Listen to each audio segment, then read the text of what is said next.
I enjoy talking with you, and because you understand people. You're not just looking at me as a celebrity, you're looking at me as people, as a person. And you remember stuff, like I said, about like that means everything. If someone, you don't just remember the highlights of my life as an artist, you remember things about me as a person. Stuff I talked to you about like 5 years ago. Come on. In that interview 5 years ago. So thank you so much, Namdi. That means a lot.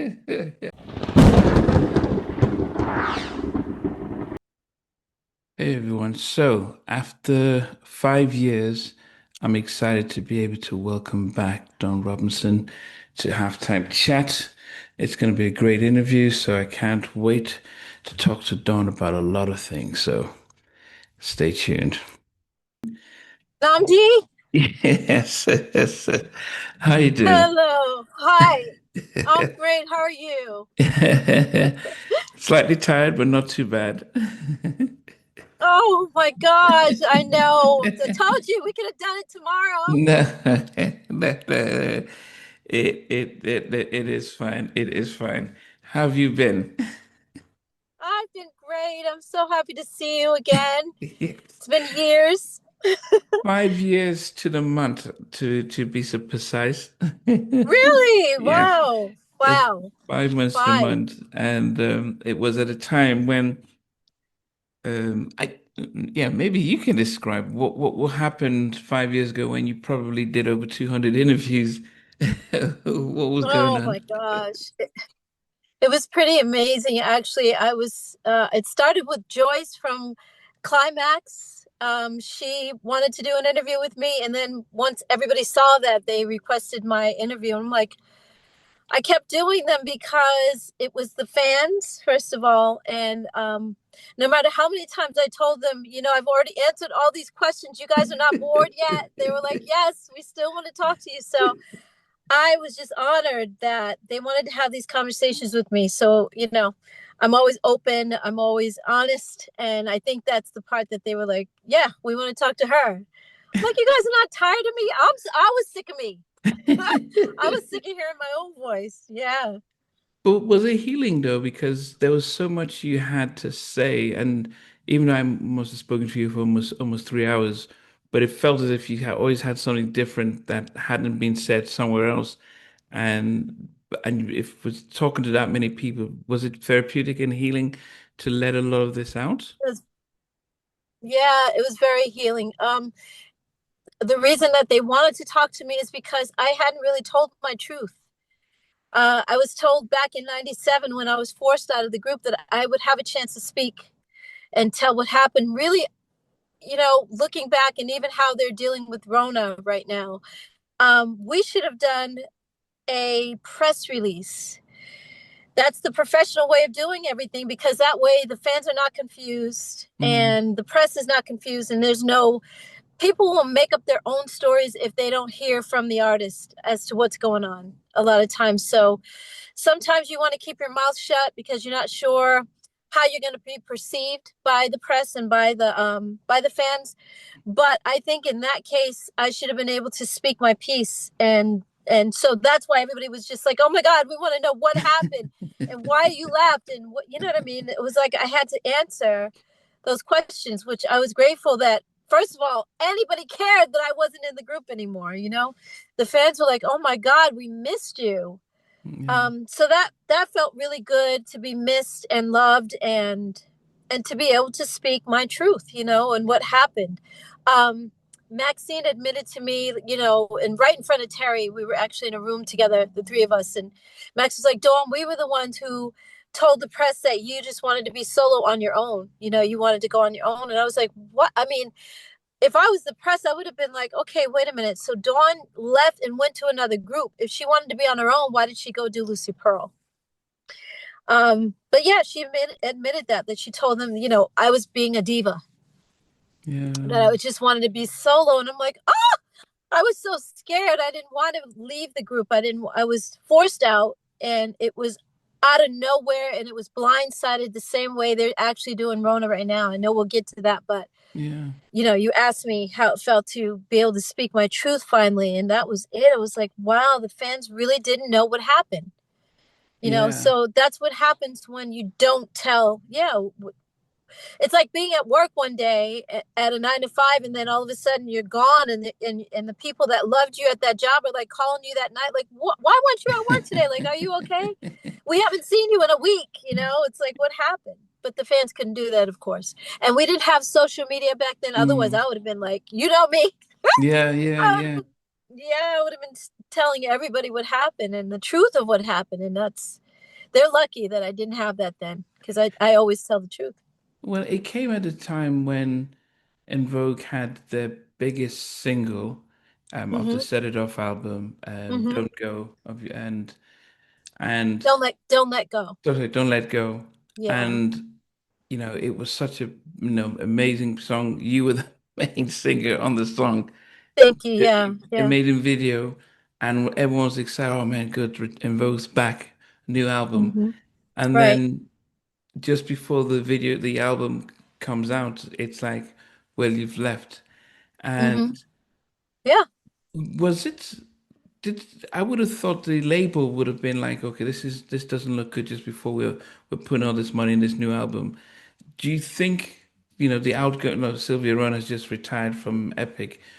Do you think Wow. he could have made a difference and say, no, let's put it together, let's just try and resolve this because, you don't try and let the lead singer leave just before we release a new album. Yeah. And not only that, Namdi, I had recorded that entire album minus two songs because we hadn't recorded those two songs at all. So none of us recorded those two songs. But I recorded everything else. That's why the fans were like, well, we can hear Dawn on whatever, the song, whatever. We can hear Dawn on all these other songs on the album. There were songs that I forgot that I did. And I'm like, the fans are telling me, like, Dawn, we can hear you on the. I'm like, no, I didn't record that. And then I listen. I'm like, oh my God. Yeah. Yes, I did Yeah. record that. Even Babyface So, said that it hurt him that he was told to turn down some of your vocals. He couldn't take them well, off. he was actually told to take them off, and he told me that he couldn't take them off. Hmm. Like, he pulled me back in the mix. He was like, I couldn't remove you altogether. And I guess he was kind of getting himself in a little bit of trouble by doing that. But he's like, I couldn't because your part was perfect, and he liked what he heard. So Hmm. um, it is really frustrating to be in a situation where you don't have the power of the press. And in that case, I did not have the power of the press. The girls had the power of the press. So I thought it was not smart of Sylvia she was so angry with me for speaking my truth. And if I can clear that up a little bit, what I mean by that is that Terry did a solo album first, which was, to me, poor timing. It was because, En Vogue was, what is it called? When we don't, so we were signed to our producers, Denzel Foster and Thomas McGower, and through them, we were signed to Sylvia Rhone at Atlantic Records. Okay. And so it was a production deal to the major deal. So it was a three-part deal. In other words, we Hmm. had Denny and Tommy, En Vogue in the middle, and then Sylvia Rhone. And so Denny and Hmm. Tommy and Sylvia Rhone, that's how we were connected to Atlantic Records. Yeah.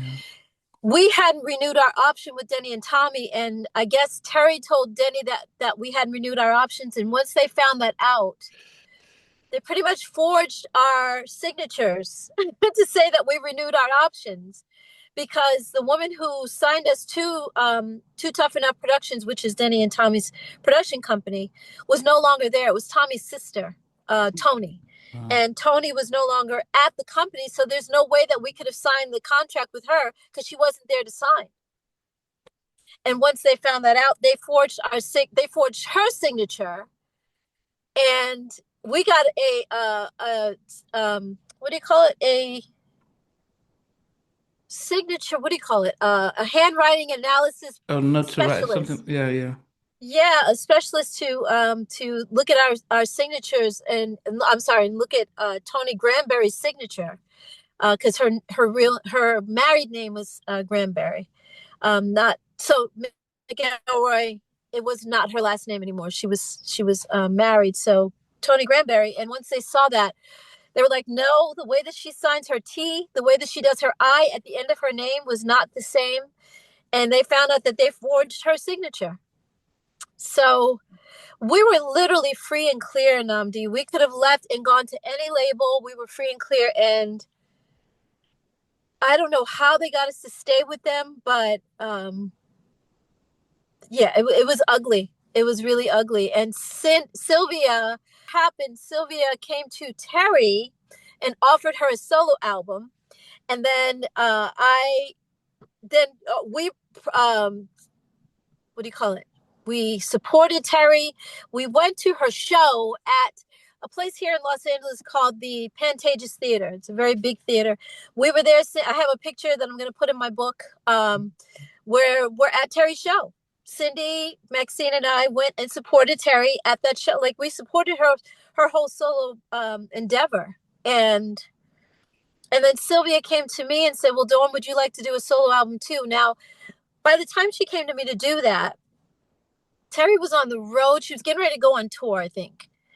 And it was maybe because it took her, what, 4 months to record the album, maybe 5 months to record the album. Then she had to promote and then she did that show. We supported her, and then she was getting ready to go on the road. And Sylvia called me and said, "Do you want to do a solo album too?" Now, I think what we should have done, I'm sorry, not sorry, but we should have sued Terry. Sued Because, Terry. yeah, because she left us. She did a solo album. You're doing a solo album in the middle of us renegotiating our contract with Sylvia. Yes, we need to sue her. Of course. So, yeah, we should have sued Terry because Terry is now leaving us behind to do a solo album. We had agreed, the four of us had agreed, Cindy, Terry, Maxine, and I had agreed that we're not going to go. If the record company calls us, we're not going to go in the studio. If Denny and Tommy call us, we're not going to go in the studio. We agreed on our own that we're not going to take 2 pennies a record anymore. We need to renegotiate our contract. So all of a sudden, Terry's in the studio recording a solo album. Yeah, we should have sued her because we agreed on one thing and you're doing another. Yeah, Okay. And for those who don't know, Terry was dating, was it Denny, Denzel Danny? Foster. Yeah, which was Okay. fine. We didn't care. Like I said, it was really cute of her to do that. We thought it was absolutely adorable that they were hot on each other. They were dating and all that stuff. But when it came to business, that's when you're supposed to put your personal feelings for somebody aside and do business. You signed that contract with the four of us. You didn't sign the contract with Denny and Mm, Tommy. You signed with us. So your loyalty should have been to En Vogue, not to Danny and Tommy. Yeah, oh, so we should have sued her. She left us wow. high and dry. She's doing a solo album. That's not what we agreed on. We agreed to go in the studio.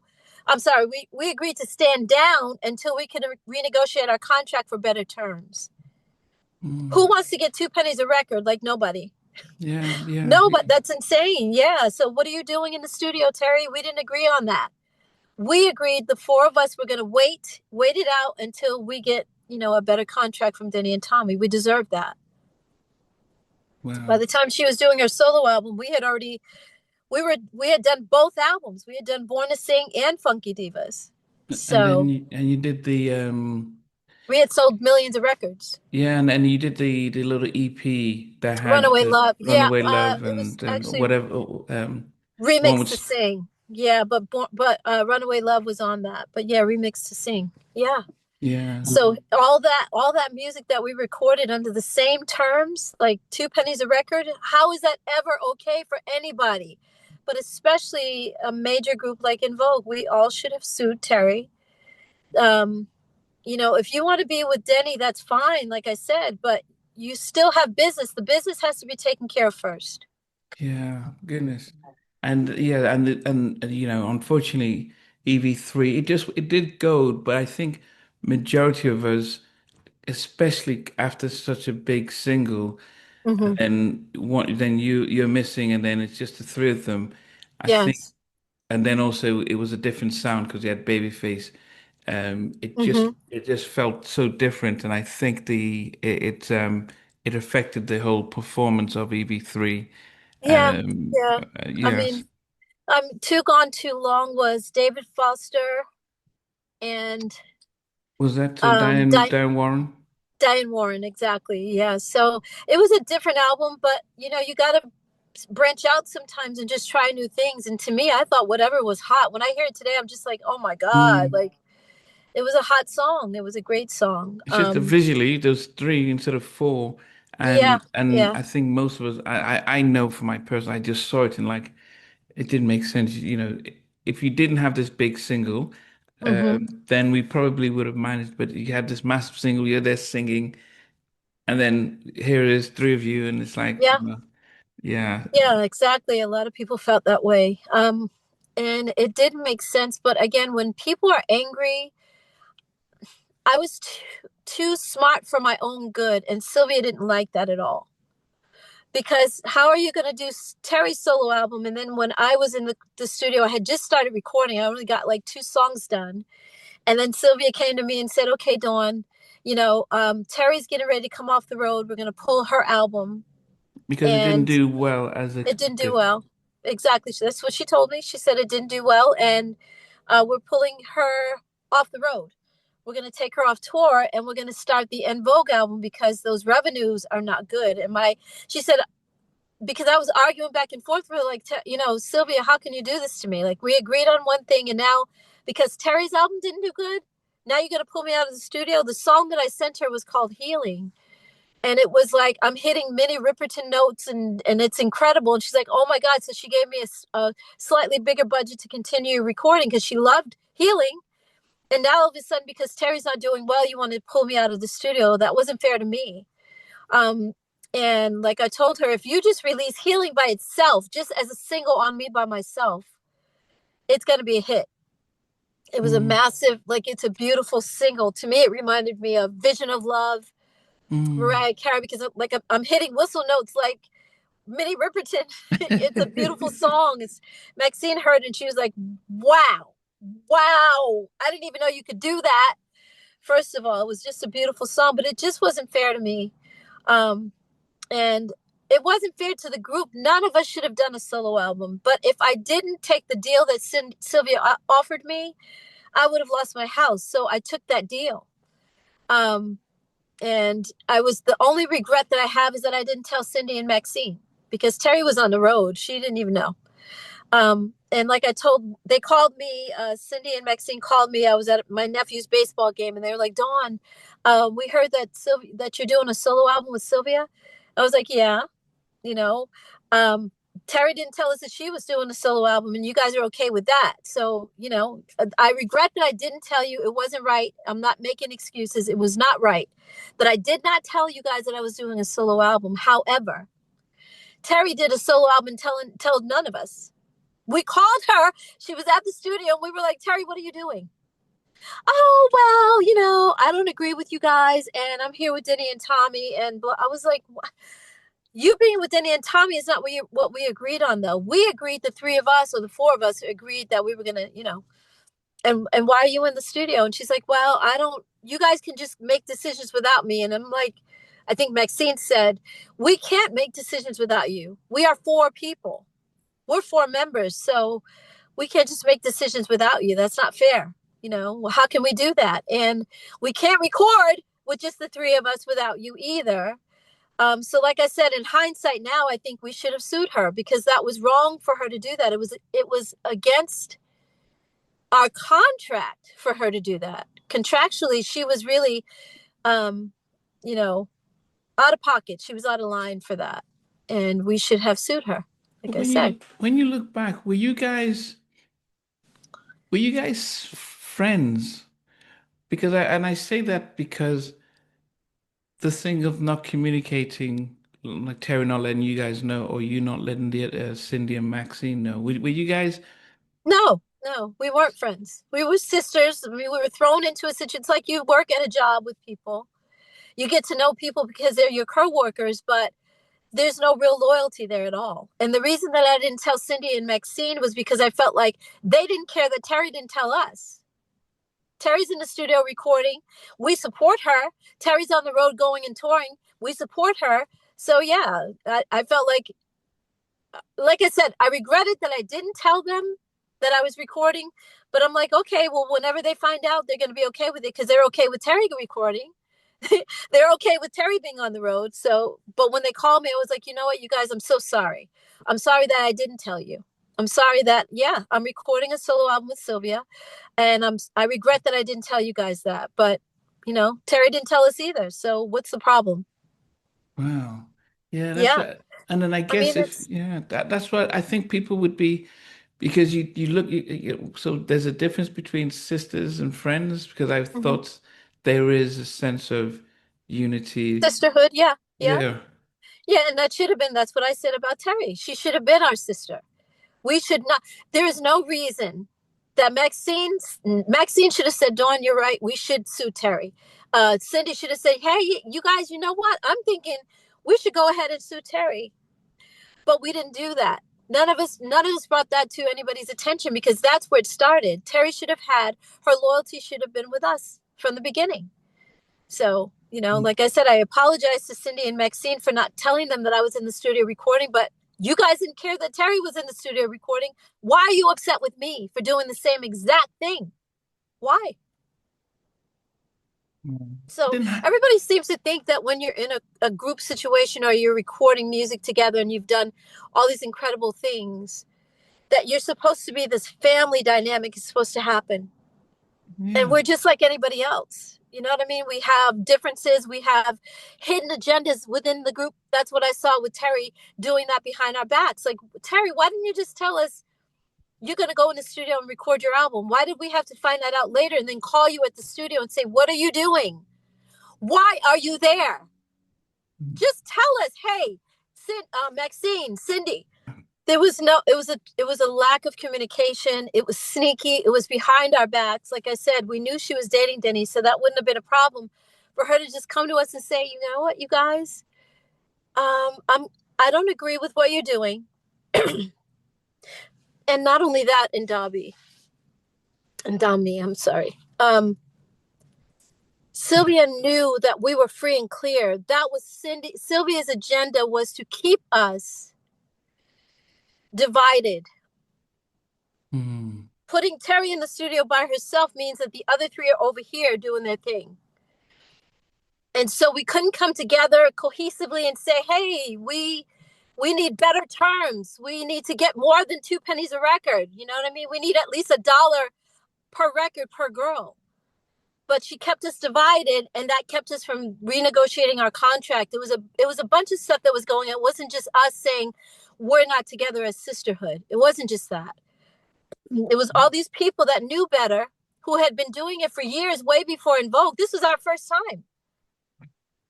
Yeah. This is our first time renegotiating our contract. This is our first time. Um, like I remember Maxine saying after we went platinum and multi platinum on our first album, I think there's something that we need to do at this point.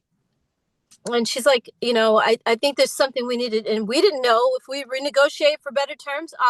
Are we supposed to tear up the old contract and renegotiate? We never did that.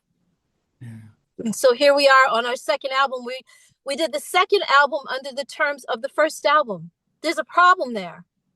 Mm. You're still getting 2 pennies a record? Like, everybody's okay with that? That's Mm. a problem. And Mm. that's where Sylvia Rhone, or really she couldn't do it because she's our label. She's not supposed to.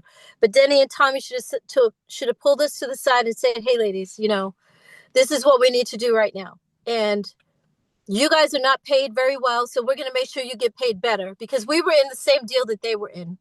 We were kind of together on that deal. And they should have made sure that we were taken care of. If they would have made sure that we were taken care of, Terry wouldn't have had to do a solo album. I wouldn't have had to do a solo album because we would have been paid. Maxine, Cindy included. We would have all been okay financially. So, yeah, it was a big breakdown in communication, but it was also a lot of sneaky behavior going on behind the scenes. Yeah.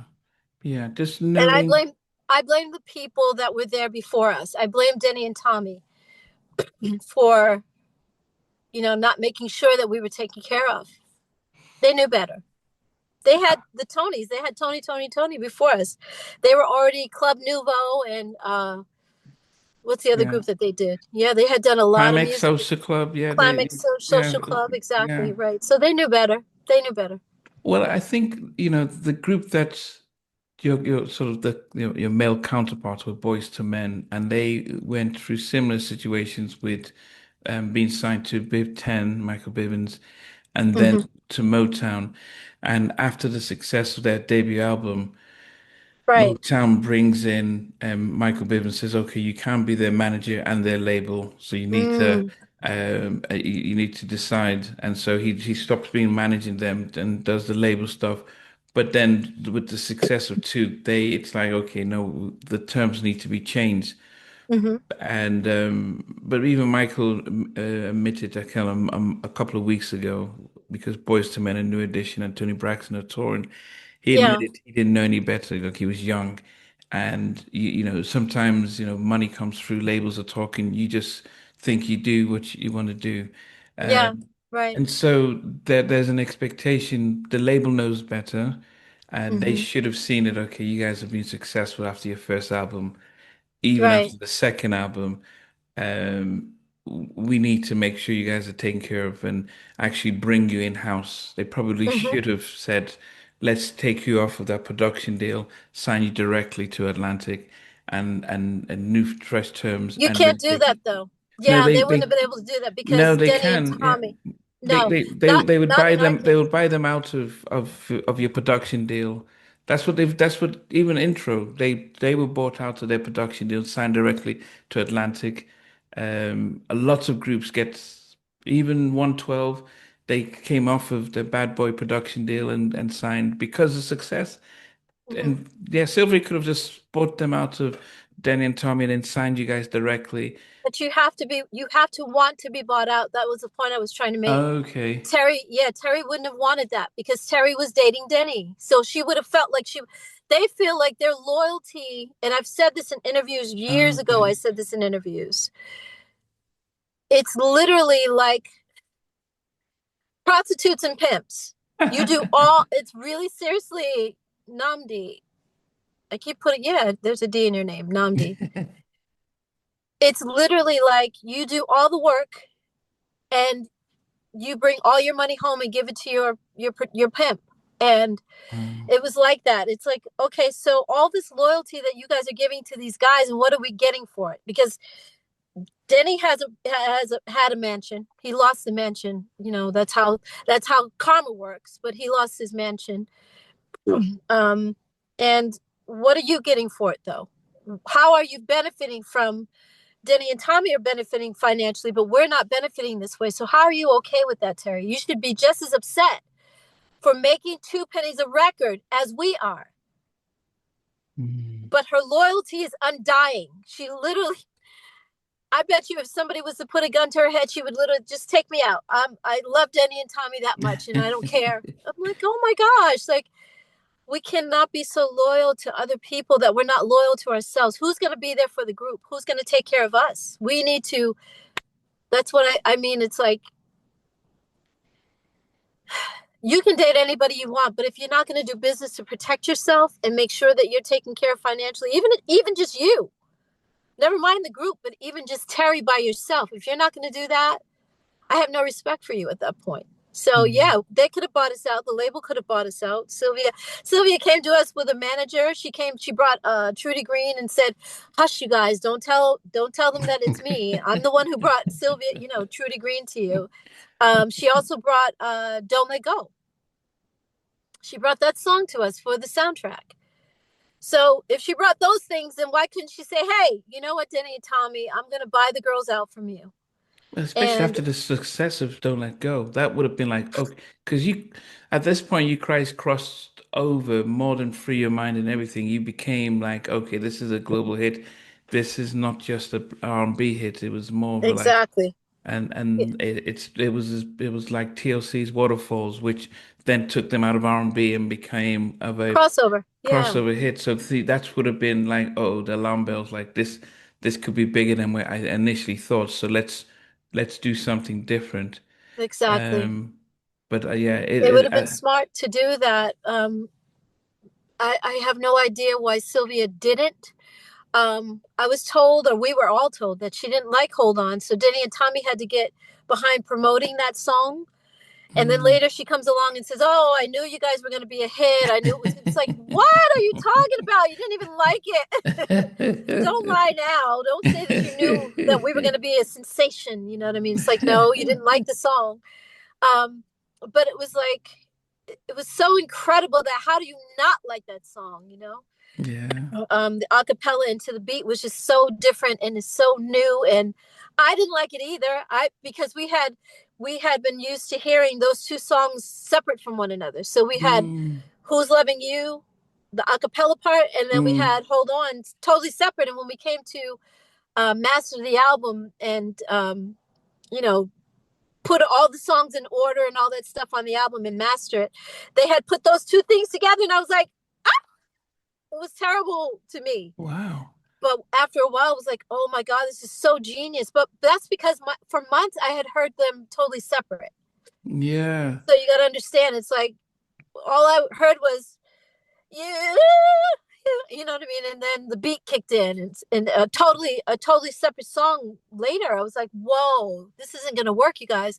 But they knew what they were doing. Denny and Tommy knew that. They knew that much. They knew that was smart, very smart. I think seeing the video and hearing it, Ugh. because I hadn't grown up listening to the Jones Girls. I've Mm-hmm. just interviewed Shirley Jones. Shirley. I just Yeah, interviewed a couple of weeks ago, so I I hadn't grown love up her. listening to them or the Clark sisters. So, so for me, hearing the a cappella, then the beat, Mm-hmm. it was like mind blowing and stuff. And Yeah, that thank would, you. yeah, that was one of my first albums that I actually bought.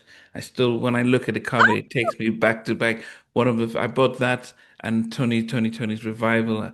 And it's like, Wow. so I have Wow. memories of that. And I think that really cemented you guys as being very different because it was, and I didn't grow up with the Supreme. So it was like classy. It was different Hmm. from Ex-Girlfriend or any of the other girl groups out there. It was Yeah. beauty, it was elegance, it Well, was we were the vocals, everything.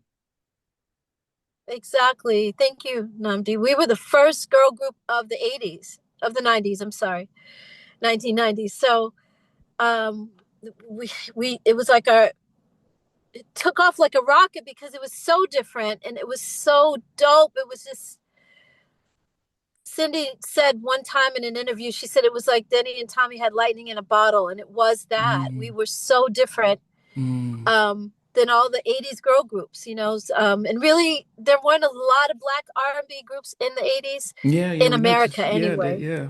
Mm, Yeah, it was just Expose, Cover Girls, which I love, love, love, love.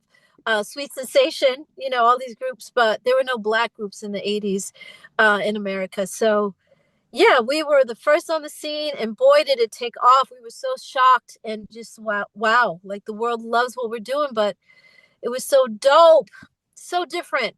I just wish they would have, again, that they would have protected us.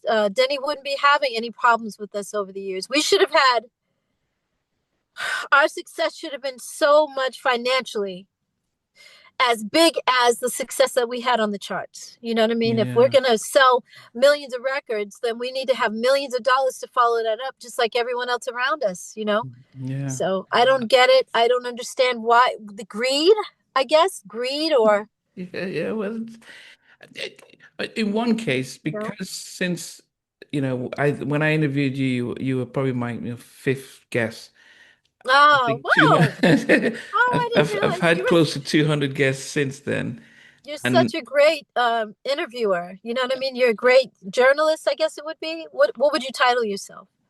um, a music fan who just You're more than a fan, though, Namdi. yeah, no. But you were so easy to talk to, and so you know what I mean. I thought you had been doing it for a while, so that's amazing. Kudos, No, kudos to you. no, Yeah, bravo. my day job as a therapist probably helps me just to be able to Oh, to yeah, go through. exactly. Yeah, But I think what I after 200 guests subsequently and hmm, hearing about how when money comes in, people then, things that you don't know about yourself show up where everyone's yeah. protecting themselves. And I just think that no one looks after anyone else. They look after themselves first and then their grandkids, and then it's like, okay, let me see what's left. And so, And yeah. it's really sad because those people would not have had that money had it not been. I mean, the whole world works for a boss who makes the majority of the money, even though most people are doing the majority of the work. Yeah.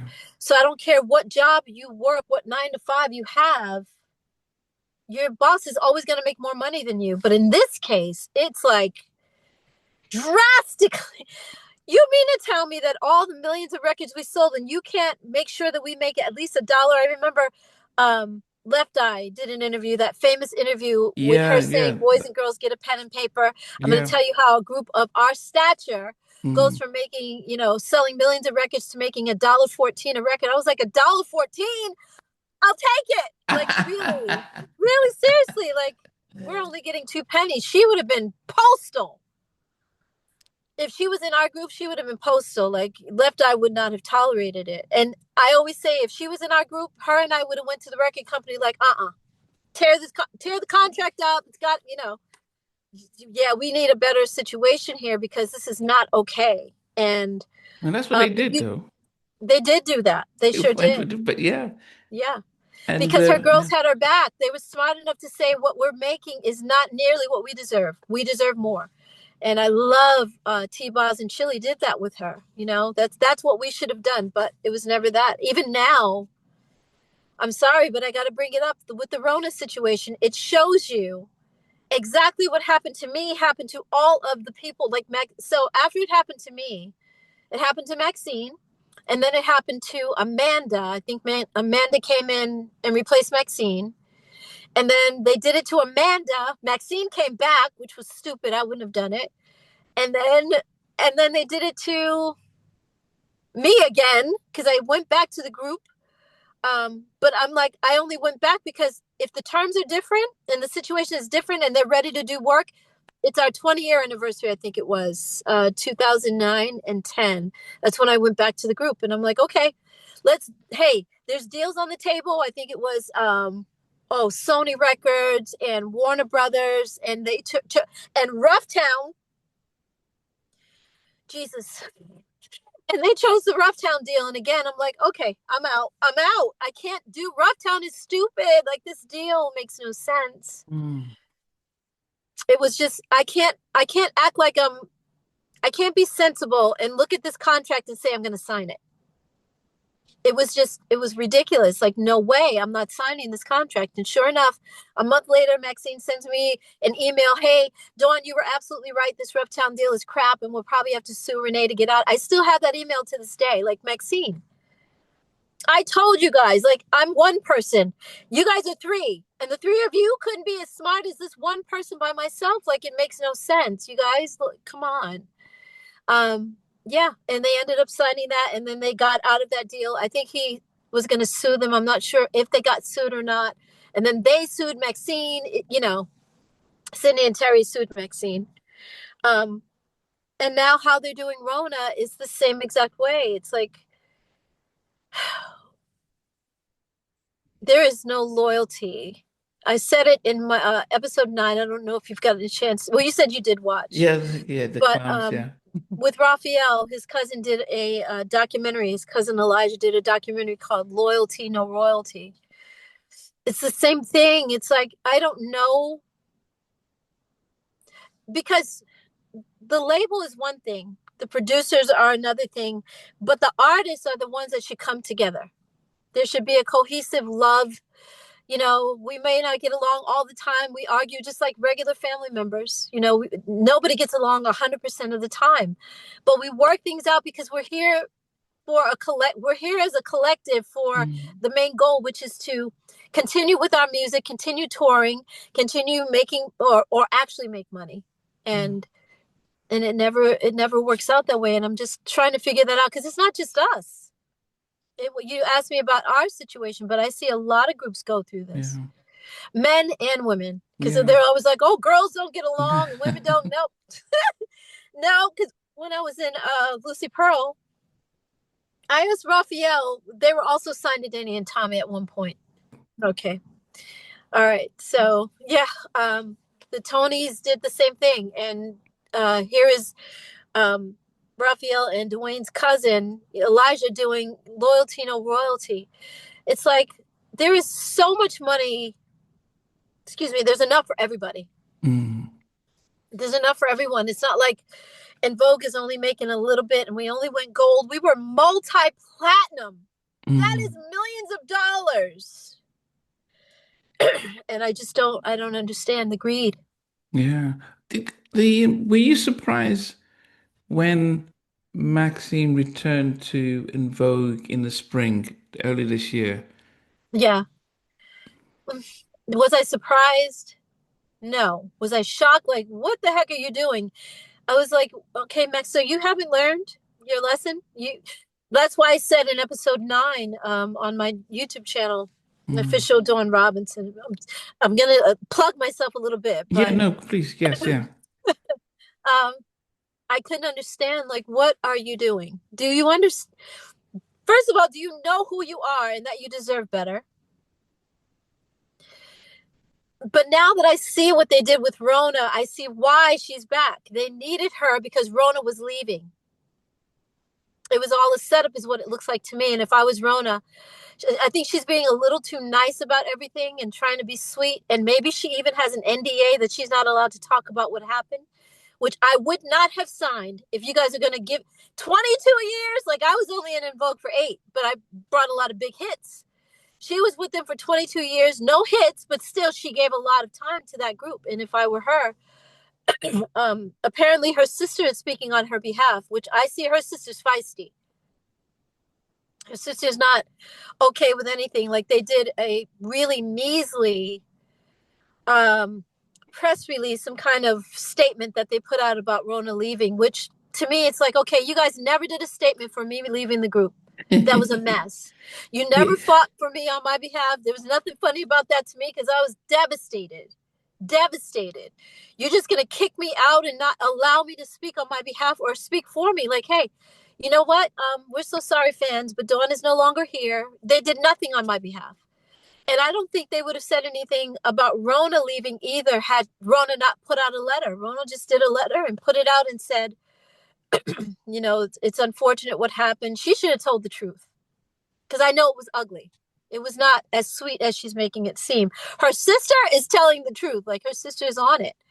And it's not to say that you got to have this ugly breakdown and communication and yelling and screaming and calling each other out of each other's names. It's not that at all. It's just tell the truth. This was not okay what they did to me.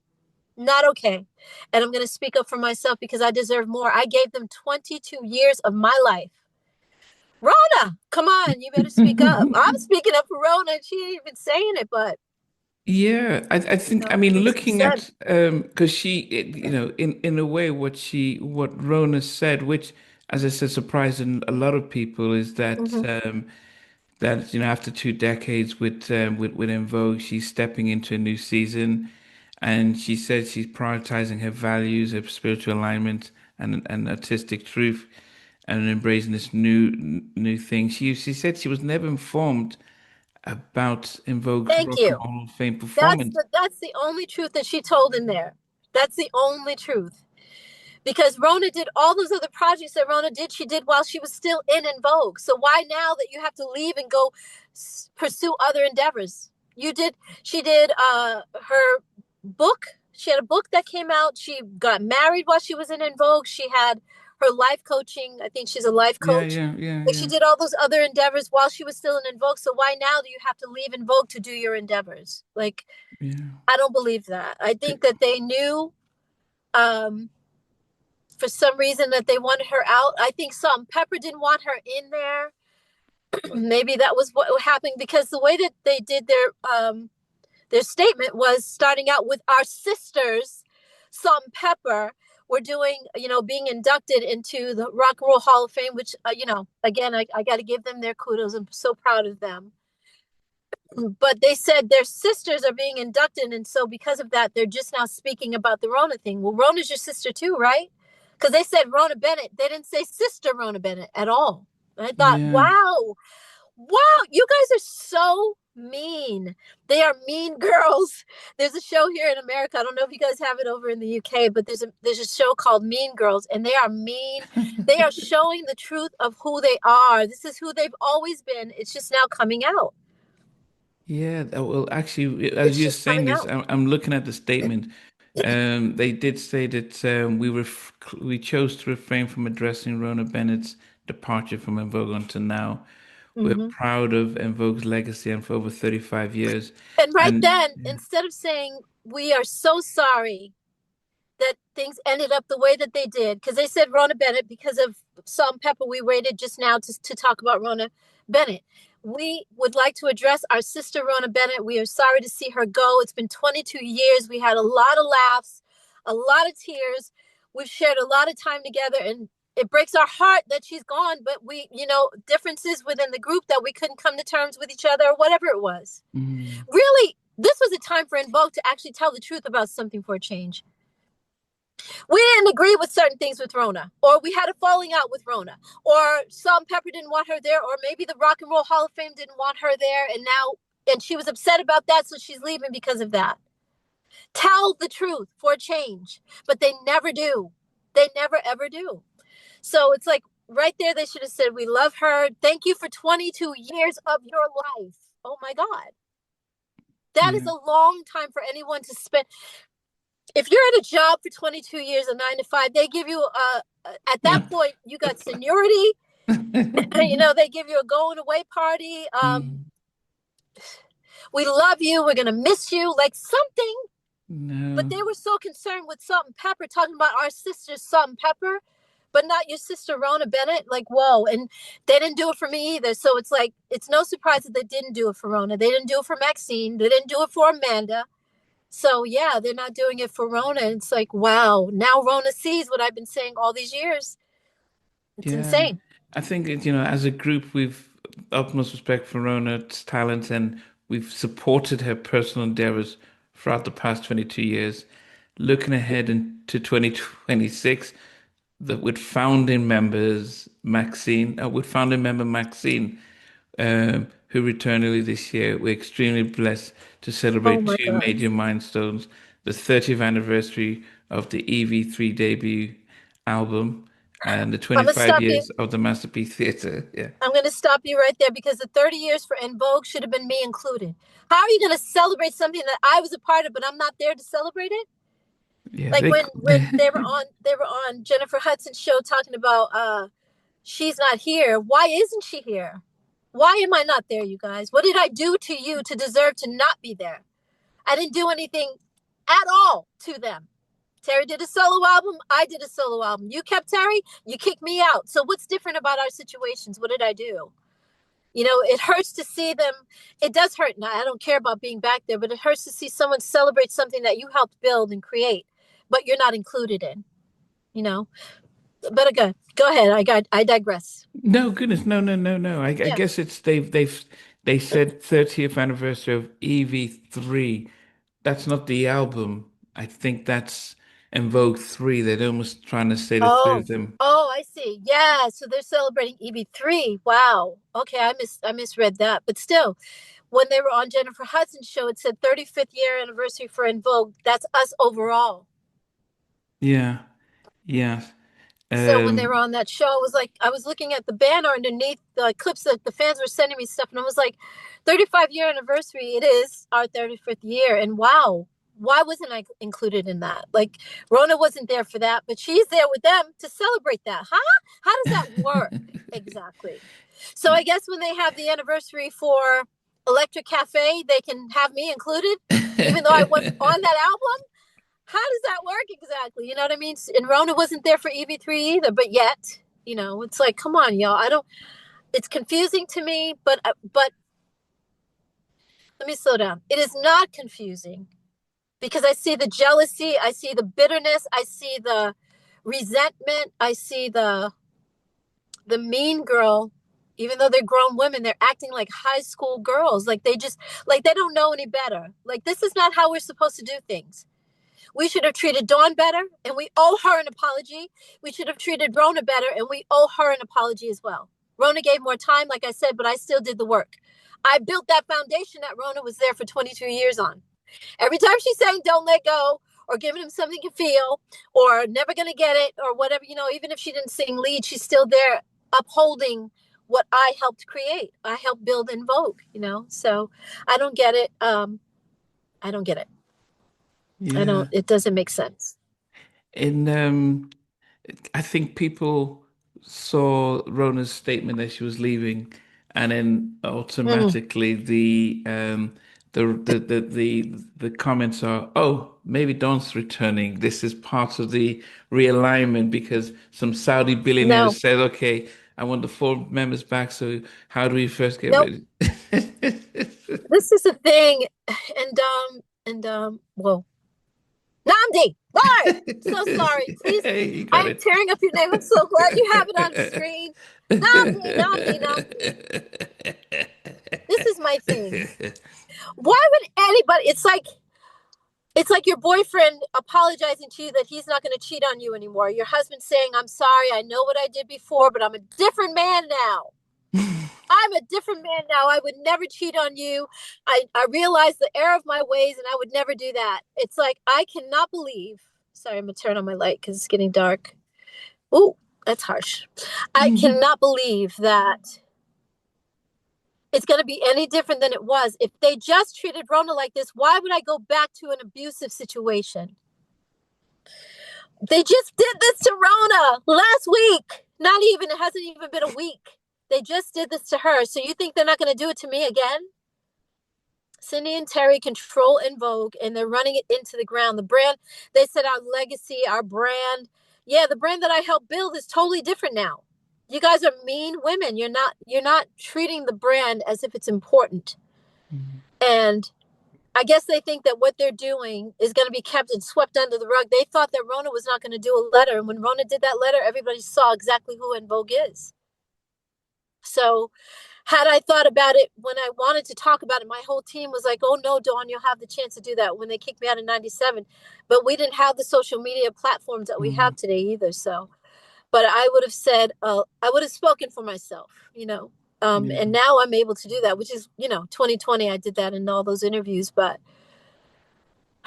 it is unfortunate that a group like En Vogue has been manipulated, and I don't know where the jealousy is coming from. I don't know why people do what they do. You can only go by what you do. I can only speak for myself. I'm not them. So I don't know why they kicked me out when they did. And they kicked me out. So somebody recently said, oh, she didn't get kicked out. She just left and vote. No, they kicked me out. I called Maxine the next day and was like, Max, please, I don't want to leave the group. Like, and she's like, no, we already made our minds up. We already know what we're doing. I'm like, what? What are you saying? What did I do that was different than Terry? I just, oh my God, I was in tears. And she's like, well, I got to go. I can't talk about this because the other girls aren't here. And what are you talking about? Like, you saw what happened to me yesterday. And yesterday was the day they kicked me out. That's what I mean. So, yeah. And now they're doing it again. They've done it several times with other members. Like I said, Amanda, they did it to Maxine, but Maxine is willing to kiss ass and go back. I would never do that. I'm not doing it again. I did that several times. I did because I thought I was told that there were deals on the table. First of all, our producer, our manager at the time, what's his name? Uh, Brooke Payne. Brooke Payne is No, is Ralph, she in not Brookfield? Ralph. Yeah, Yeah, yeah, exactly. Yeah, he's there. Ronnie's uncle. Okay. Ronnie's uncle, exactly. He was managing En Vogue, and he's like, Dawn, the girls. He's very Boston, so I always do his accent. I always imitate him because they were telling me. Somebody said, "Oh, you made fun of Cindy's voice in all those interviews." I was like, I wasn't making fun of her. I was imitating Cindy. I do this with everybody. If I can get the voice in my head, like Mm. with Maxine, she talks very stopped up, and it's very New Jersey, But with Brooke, it's very Boston. Dawn, the girls want to talk. Um, and I was like, Brooke, I'm not willing to come back. At the time, I was living in Atlanta, Georgia. And he was like, Dawn, the girls want to talk about reuniting and they're ready. And I said, Brooke, you know, they do stupid shit excuse me, but they do stupid shit when it comes to business. They don't make good decisions. She's like, nah, they're ready now. They're different. They're more mature and they understand what they need to do. I was like, okay, Brooke. And I went back to that group and it was no different. It was no different. And then I went back again, like I said, every anniversary that we would have every 10 years or so, I would go back. And here we are at the 2019, I think it was. And that's when they took the rough town. No, no, no, no. The rough town deal was in 2010. Oh my God! Like you guys really, you got two major deals with two major record labels offering us money, offering us deals, and you're going to take the rough town deal? Like I thought that was really not smart at all. Um, and then with Brooke, it was the same way, and they were no different. And it was like, wow. So it was a waste of time. And I should have learned my lesson, but each time I'm like, okay, if there's money on the table and there's a way for us to actually make money this time where I didn't make money back in the Mhm. day, okay, I'll put aside my differences with the girls and I'll go back. No problem. It didn't work out that way. Yeah. So, yeah, sorry. Hope I didn't go too far with what No, you no. asked me. Yeah, yeah. Sorry, Namdi. No, do you miss performing though? Yes, I do. Of course I do. I miss performing. I miss being in the public eye, except that I'm very, very much on social media. I'm the only one out of the whole group who actually does that a lot. Actually, I got to give it to Rhona. She kept that going for En Vogue a lot. She was very, very active Mm, on social media. But I'm active in that way, but I do miss performing. Of course I do. I miss being on stage and connecting with the fans that way. But I was told by the agents when I left En Vogue, was pushed out of En Vogue in '97, like, yeah, we can't represent you because we represent the girls, and that's a conflict of interest. And what the hell? What? So working has been far and few between for me. Somebody said a nasty comment, yeah, where's your book, Dawn? Well, all these things that I've said over the years that I'm going to do, but it's like it takes money to put out an album. It doesn't take money today. I could do a book, but I haven't finished the book. So, it's like, um, I think because I'm too close to my story that every time I go in to finish what I already have, because mm, an introduction, I have an introduction and two chapters. And mm, I can't get past that because remembering what happened yesterday is hard enough without having to think about what happened 30 years ago. So I need somebody to kind of ask me the questions and prompt my answers. You know yeah, what I mean? Like a ghostwriter would be great, yeah. to come in and help me with my book. But anyway, I don't even think my book should come before. I don't know if we should do a movie. I don't know. But even a movie, it takes a budget to put together the editing for the movie and do it right the way it's supposed to. But I'm still going to do that, even if it's rough, even if it's just a rough movie, documentary Mm. style. Do that But what about performing though? What's the hindrance of actually being able to, because you sang all these because you got to songs? get booked. Yeah, you got to get booked, and nobody's reaching out to get booked because they have the En Vogue moniker. They have the brand.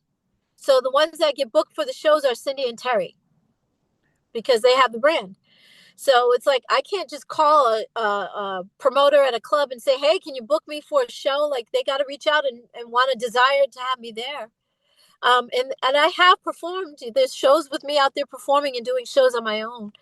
Um, there's not a lot, but I do have some out there, and I've tried to do that. So it's not for a lack of not wanting to.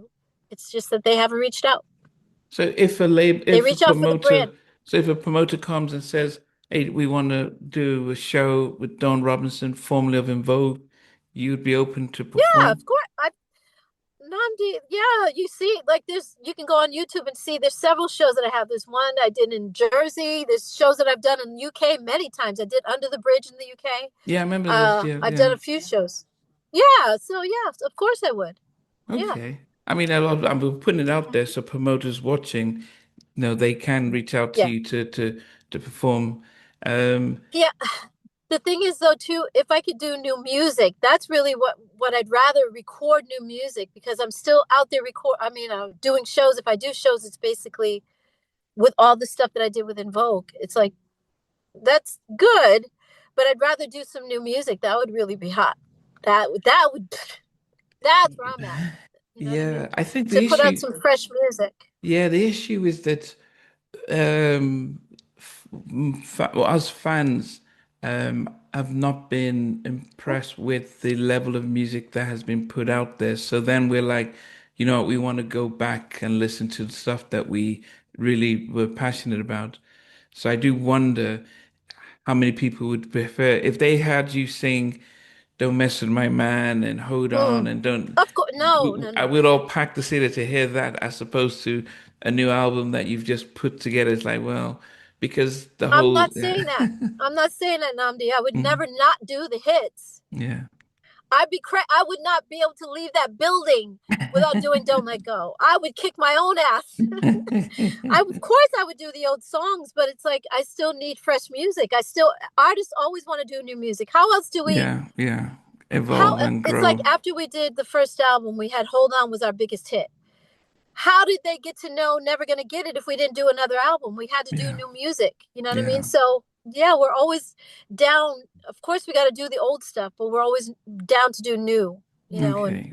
Well, I mean, and we're putting it out there for promoters to reach out to you, and then also for producers to give you a call to be able to come and sing on some new tracks. yeah, Um, yeah, to record my own music though, not to do. I'm not trying to do what do you call it? Because they've asked me to. Can you do? I have a rapper. Can you do the hook for the? No, no. I'm not interested in that. No, I'm not. I'm not a track whore, as they call them. To do songs with other people, which if LL Cool J called, absolutely. But I can't get just on anybody's album and do that. But yeah, I mean, it's there's different ways of making money as well, and mm, YouTube is a big, huge, massive money making platform. There's a mm. lot of these young people are out here making major money and major moves on YouTube. So I'm going to keep going with this. This is my platform and I love it. I'm so proud. Oh my God, my editing skills have improved significantly since my first video was like, okay, just record. And that was it. And I had somebody else helping me at the time. So I've really grown a lot and Mm. taught myself because I had nobody else to teach me. I had to learn. I mean, before you even got there, okay, I need to quickly segue to the fact that I Mm-hmm. we did Funky Diva's album review, Yeah. and to the Fat Lady Sings. I Mm-hmm. was thinking, I was looking for, I'm thinking, who did they get to do the rap on that album? I was thinking, was that Money Love? Was that MC Light? I didn't realize Yeah. that was you. Oh, wow. See, I had this line in the middle of my face. I didn't even know. I'm so sorry. Um, it was no, that was Debbie T was on the record. Debbie T was on the actual record, but I did when we did it live. I would do the rap live. Oh, the Fat Lady Sings. Oh, the Fat Lady Sings. I'm sorry, I thought you meant lies. Sorry. Fat Lady Sings. It was me on the album. Yeah, Oh my goodness. I yeah. was looking to see who did they get featured. I didn't realize that was did you grow into being able to rap? Did I? No, I guess Denny felt like I could, and so he's like, "Dawn, do the rap," and he wrote it, and I sang. No, actually, the rap was written by me and Wayne, one of their artists that was in a group that they had, a girl and a guy rap group that they had called To Be Continued. Wayne and I, Wayne, he calls himself, but Wayne and I wrote the rap for that. Yeah. Wow. Yes, okay. I'm so proud. Thank you so much, Namdi. Yeah, That's a lot. I'm really impressed by that. Uh, Wow.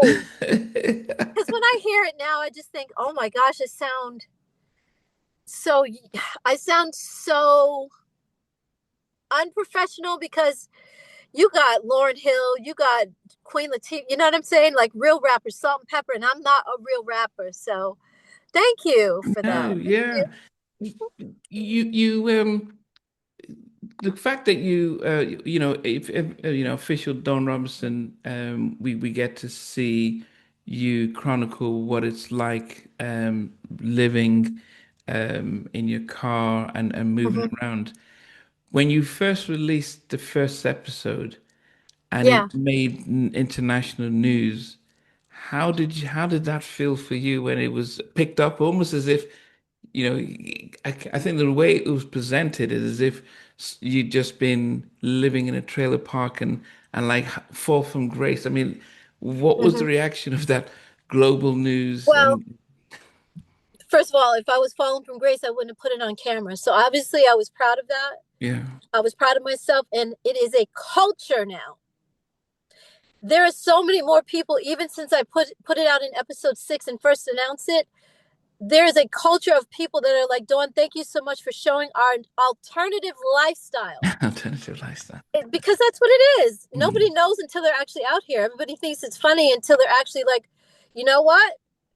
Because that's why I did episode 8, was to show all these different people in their Yeah. cars. I don't know if you were Mm. able to see that, but it's Yeah, like yeah, yeah. there's people with children, yeah, that are like, you know what? I could get an apartment and spend all the money that I get in my paycheck on rent, or I can actually live in my van or my RV or my car.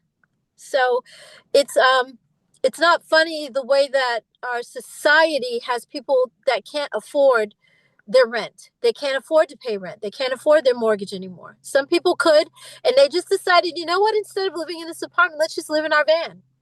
And they just decided to do that. So, but you asked me when it first happened, how did I feel? I was nervous, but I was also excited because whenever you step out into the world and you say something that is different than the usual, you do something that is outside the norm, outside the box, as they say. You are looked at a certain way, and there's a lot of people that don't like it because they don't like me telling the truth. Oh, she's a mess. Oh, she's this. Oh, she's that. But I was very clear in my video. I was very well spoken in my video, and I continue to be that. And I'm gonna continue. Well, in this one today, I'm a little tossed because I'm like, oh my gosh, I got to get myself together. And I took my mirror down, which is my light. So that's why you see me hold it up in front of me. Oh my gosh. So I'm a little discombobulated, but we're still getting through it, right, Yeah, Namdi? yeah, yeah, yeah, yeah, yeah, yeah, Right. yeah. Yeah. Um, but I was very proud because what I've done in my car, when you don't have options, which I didn't have options when I first got in my car, I didn't have options. And, well, sorry, I did have options, but my options were not good. I wasn't happy. I wasn't treated well. I was being mistreated by my mother for whatever reason. Everybody's like, did your mom have dementia? And I'm like, no, because my mother knew exactly what she said to me and how she treated me. And she did not apologize for it. And she said, and I would say it again, is what she told me when I brought it to her attention. So it is not, um, it is not dementia. Um, but the things that I've done since being in my car and how I've gotten through this lifestyle, it's like, oh my God, like, yes, Dawn, I'm proud of myself. I hate talking in third person, but I'm very proud of myself. I'm very proud of what I've done. Like I said, there's other artists that have been in their cars too, but they'll never tell the truth because they think they're going to be, slighted, that everybody's going to look at them, look down on them. Like, who has the right to judge me? Who has the right to do that? Yeah, I've cursed out a lot of people. Like, what are you doing on my page? First of all, if you want to talk shit about me, you take that someplace else. What I've done in my car, I'm very proud of. And if you have a better option for me and you think that I should live in the house that you have for me, then I'll do that. Let me know where to pull up, and I'll pull my car. I'll drive to the house that you have for me, you know, and I'll do Yeah. that. But I'm proud, very proud. I mean, I know you did. If people would check out episode 8, where you showcase others who have lived with their families by Yeah. themselves, Yep. and here in the UK we have people who live on canals, people who Oh, on RVs, and so it is known here. I think for wow.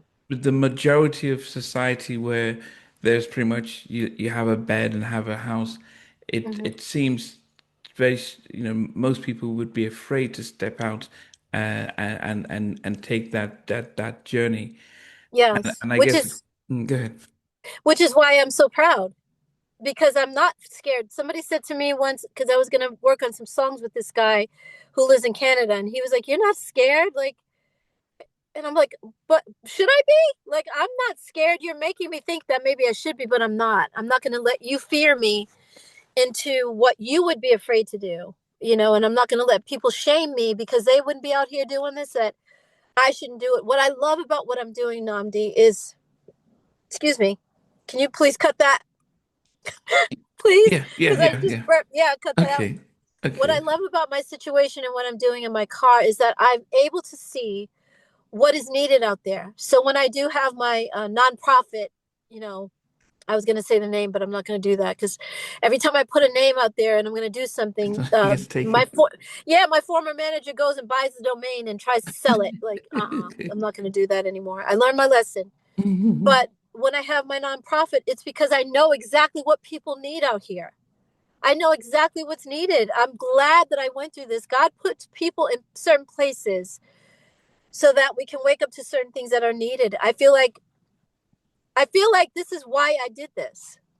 Because I could have easily been inside, like you said, in a place, stay at the hotel. The hotel was beautiful. It was a gorgeous room that he had me in. It was gorgeous, but I felt like he wasn't, my manager at the time wasn't listening to what I needed. And every time I tried to look, the apartment would have been so much cheaper. And he wouldn't do it. He would not. I was like, you are trying to keep me in a situation where I depend on you. And I saw the writing on the Mm, wall. mm, So it was time for me to leave. And it was also time for me to make this move by myself. My journey is the awakening. This awakening is in my car. The forgiveness that I have to go through for Cindy, Terry, Maxine, and all the stuff that happened. And I couldn't have done in the hotel because I was too safe, too mm, cozy. I had the TV on all the time, which is what we mostly do when we come in the house. Most people turn on their TV. mm. That was taking me away from what I needed to do. That healing process couldn't happen with the TV on. So there's a lot of things that I've done since then that I'm really proud of. And this car life thing is no joke. Like, I've really made it happen for myself, and I'm proud. And once the documentary is done and people see, like, oh my God, her car's so cute, first of all, how she has it fixed up in size like a freaking bedroom back there. Um, it's just, I'm proud. I've changed it several times because you got to adjust. Because when you drive around, everything moves. Of Yeah, course, it falls all over the place. So you got to fix your bed to where it's not collapsing on itself, and all the stuff that I've had to do since being in my car. And it's no different for anybody else that's living in there. Why do you think this whole movement has happened with car life? Why is that even a thing? Car life, RV life, van life, tiny homes. People are realizing you don't need as much stuff as you thought. And if you do need it and you have the room to do it and you can afford a bigger place, then you do that. But right now, I'm just like, okay, I'm making this work. I go to the thrift stores all the time and I get rid of stuff because I buy too much stuff. I'm like, it's getting cluttered. It's getting cluttered. Get rid of it. It starts to mm, become, yeah, cluttered. So I get rid of stuff all the time. But yeah, I mean, when I move into a house, it's like Dawn can't try something different for a few years. I've lived in a house since I was a child. I lived in an apartment with my parents, and then mm. as a grown woman, I lived in an apartment on my own. Then I had a house for a minute, lost my house. Then I lived in more apartments. Why can't I try living in my car? What's wrong with that? Yeah, It's different. It's not the usual thing, but I'm not the usual person. I'm not like everyone else. We are all different. So yeah. something that would be shocking for, like, Namdi did that. Oh my God. Like, even having a channel. Uh a lot of people that I see that have channels, they're like, oh my God, people are like, you're on YouTube, you have a channel? Some people look down on that. Mm. But here you are, you're thriving as Namdi doing your channel. And a lot of the people that I've watched, are like Shavi Zain. I think she said people are like, how are you? Shavi Zain is like, oh my gosh, I would say she's a guru, but she reads tarot cards and all that stuff. Like, she was a nurse at one point, like working at a hospital. How you're gonna quit working as a nurse to become a tarot? You're gonna read cards and talk to spirits and ancestors and all that stuff because she's very good at it. She's amazing. Mm. She's tapped into source in a way that I've never seen before, and I love her. So, it's different strokes for different folks. That's all. Yeah. I And mean, this works for me. It's not forever, though. Again, I gotta say that it's okay, not forever. that's I never important to said, know. yeah, I said it in episode 9. Like, I didn't say that I wanted to be in my car for the rest of my life, but for now, this works for me. I'd rather be here, like I said, as much as I miss my mom. Hi, Ma. If you're watching this, I miss you, and you know that. She knows. She knows I miss her, but I'd rather be here in my car than to be the bane of her existence. Like, she was so angry with me. I'm like, what is your problem with me? You don't talk to anybody else the way you talk to me. And there's a saying that keeps going around. It's been around for a long time now. Some people are, some people are, how is it? I think it says, How does it go? Some people are bothered by some people's demons are bothered by your existence. Like they don't want you around because they're angry. I don't know what my mother's thing is. I have no idea. But I'd rather be here in my car than at the hotel and never getting any. I'm like, I keep thinking, I think every day, like, what would have happened if I stayed in the hotel? Would he Yeah. have ever got me an apartment? Yeah. Was he even trying to do that? Like, what was that? I would have had such a high bill for him. Like, I told him I'm going to pay you back. Um, and I volunteered to do that until he kicked me out. I'm like, oh no, no, what? No, I'm sorry. He didn't kick me out, but he took my emails because I wasn't obeying him. I didn't stay at the hotel. So now you leave the hotel. He decided that he was going to take my emails, and I'm taking him in the court because of that. So Mhm. I'm not trying to get into all my business, but yeah, he Yeah. took my emails because to spite me, he took my emails. So the reason that he had, when you have a manager, you tend to trust them with everything. Mm. And he was going to put all of my, what was it, my passwords in like this app called Keeper. And so I gave him all the passwords to my email, what do you call it, my Gmail accounts. Um, Not my Yahoo because I got Yahoo later, but because of that, it's so and that apparently when you take someone's emails, it's like stealing their mail out of their mailbox. It's a felony. It is Mm. a crime to steal someone's emails, and I didn't know that. So now I'm taking him to court. But when he did that, I'm like, I'm not paying you back for shit. I'm not getting what? Pay you Mm. back? You decided that you wanted to put me in a hotel anyway. I never asked for that. He volunteered to put me in a hotel. But when he wasn't complying with trying to get me an apartment, I was like, okay, there's something wrong here. Mm. Um, so yeah, that's why I end up in my car, I mean, there's something that you my mentioned, apartment on wheels. your puppet on wheels. There's something you mentioned that was interesting that um, the journey of being in the car and sort of giving away, just giving up on some on comfort is part of your healing journey and forgiveness. Is that not just your mum, but does that also include Terry, Cindy, and Maxine and the Sylvia and all that, Absolutely. Danny and everything, Yes. just being able to have that space to forgive and let go Yeah. and move on? Is that Yes, Namdi, my phone is gonna die. I'm so sorry, it's gonna die, but I put so if it does, then I'll plug in. okay? Okay, but yes, yes, it has a lot to do with healing all of that because I'm forced. I don't have to clean the bathroom. I don't have to clean the kitchen. I don't have to cook dinner. I don't have to watch this binge on something on Netflix. You know what I mean? I don't have the house phone ringing. I don't have people coming to my door. I don't have company coming over, my friends coming over to hang out. Stuff like that because I have to be forced to just focus on me in my car. Yes, all of that healing process is what I'm doing now. That's exactly what's happening. It's part of it. And so, cause I know we spoke about, if I can remember now, you moved from Connecticut with your mum to California. Yeah. Yeah, so there's a Good journey. memory. Yeah, yeah. Good memory, Namdi. I remember. Yeah, I still remember that.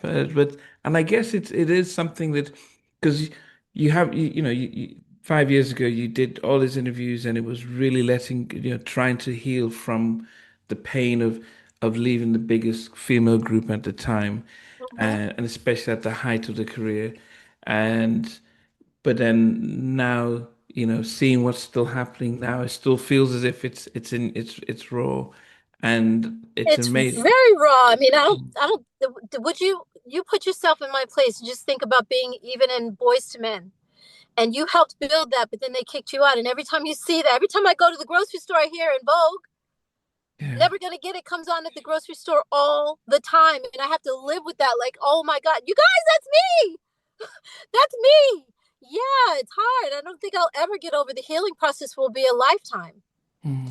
That's like asking someone who was molested as a child, will you ever forgive the people that did it? Yeah, they'll forgive to a certain point, but they still have to live with what happened to them. And the healing process is that's a lifetime thing, you Mm. know. But right now, being in my car helps me to focus on what I have to do and not Yeah. be distracted by because I'm a binger. I am. When I was at the hotel and even at my parents' house, I would binge on stuff on Netflix because it's there. Mm. Netflix has some great shows. Yeah, no, no, this is Yeah, they yeah, do. this isn't So, anti-Netflix. Yeah, no, mhm, and I think people, if people definitely, you have to live in your shoes to understand what you've been through, to understand what you're going through, and most of us right. just see the headlines, Yes. and not know what that's like. Hmm. I don't know what it's like to feel betrayed by those who you thought your friends.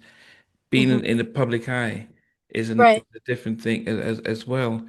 Yeah. Um, and so we can then start judging you when you make decisions that Thank might you. seem different than the rest of us. And I know Right. you upset with how Jermaine Dupri sort of commented on like you were doing it for attention, as if, yeah, you can just go, you're Don Robinson, you can go get in the house, but this is just a stunt.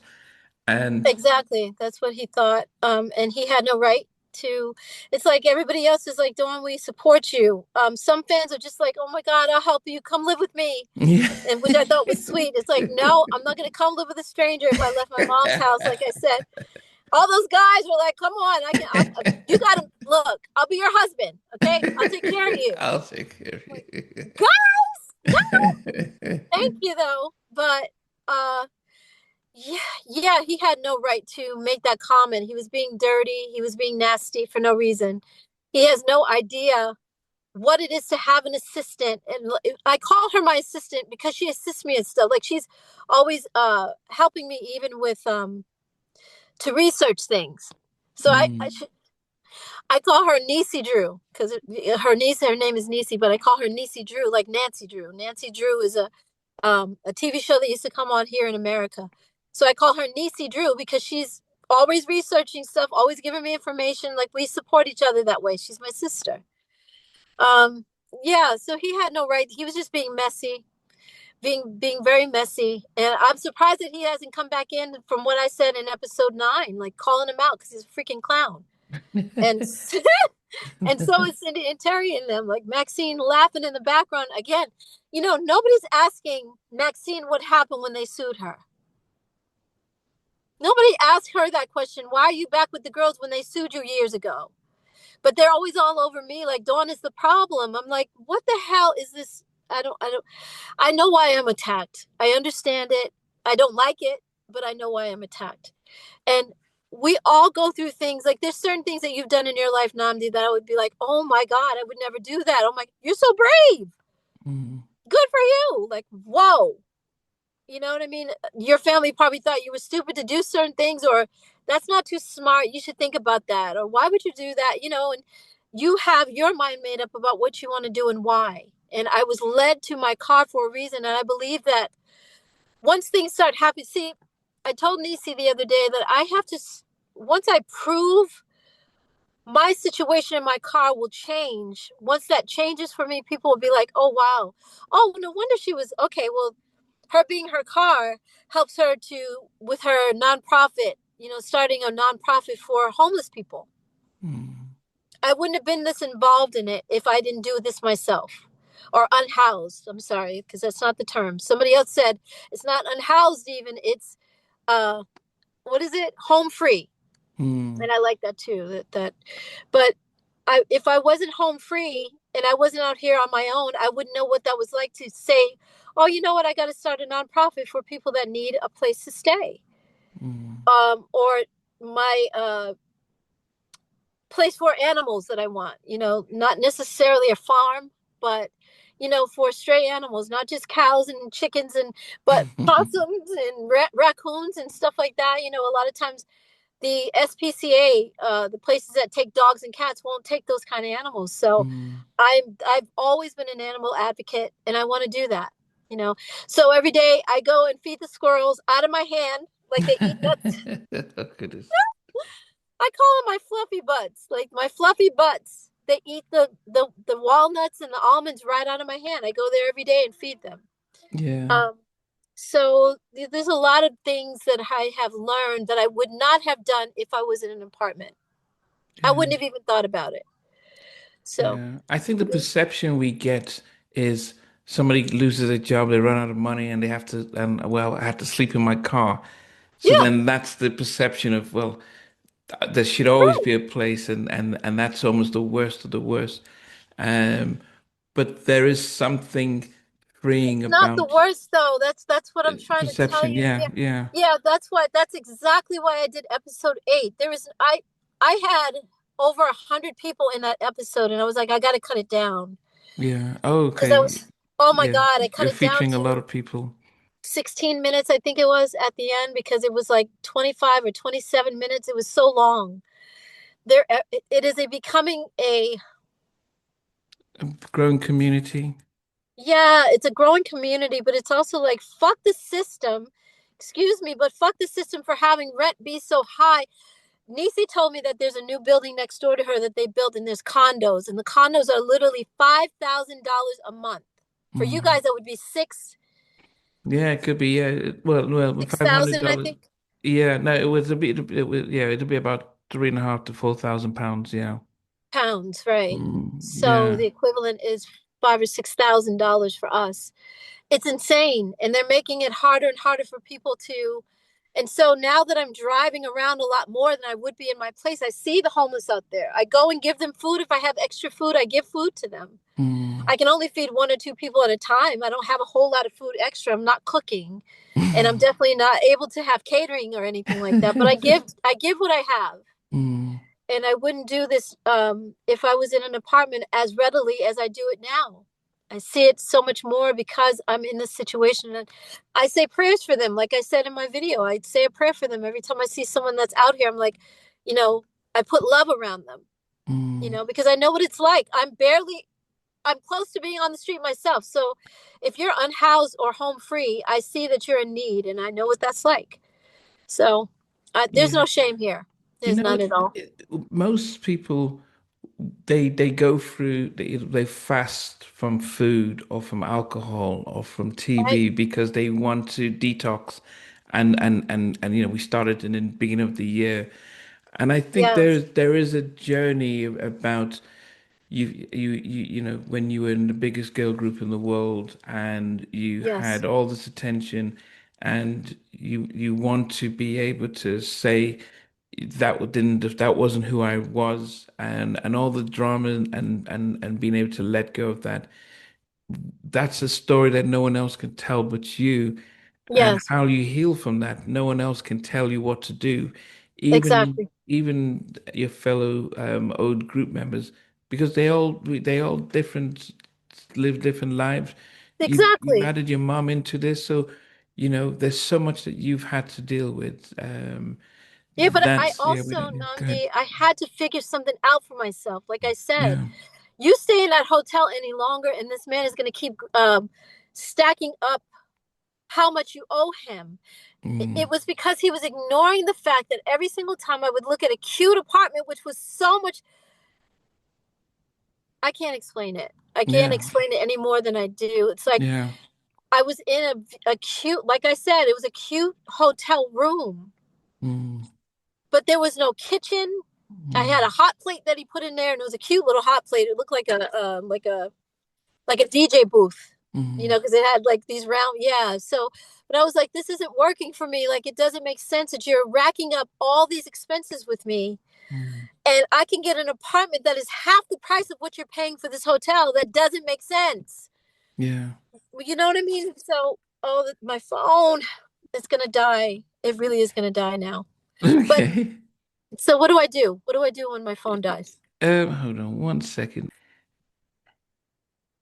You know, one of the things that I did remember from you during the pandemic Mm-hmm. was that you were also very conscious around conspiracies Oh. about, say, the vaccine, which at Mm-hmm. the time was not in line with what the majority of us were Nope. thinking about. Excuse me. No. And then subsequently, Fauci and the rest have sort of like, yeah, okay, yeah, we kind of just didn't know what we're doing. We put this together.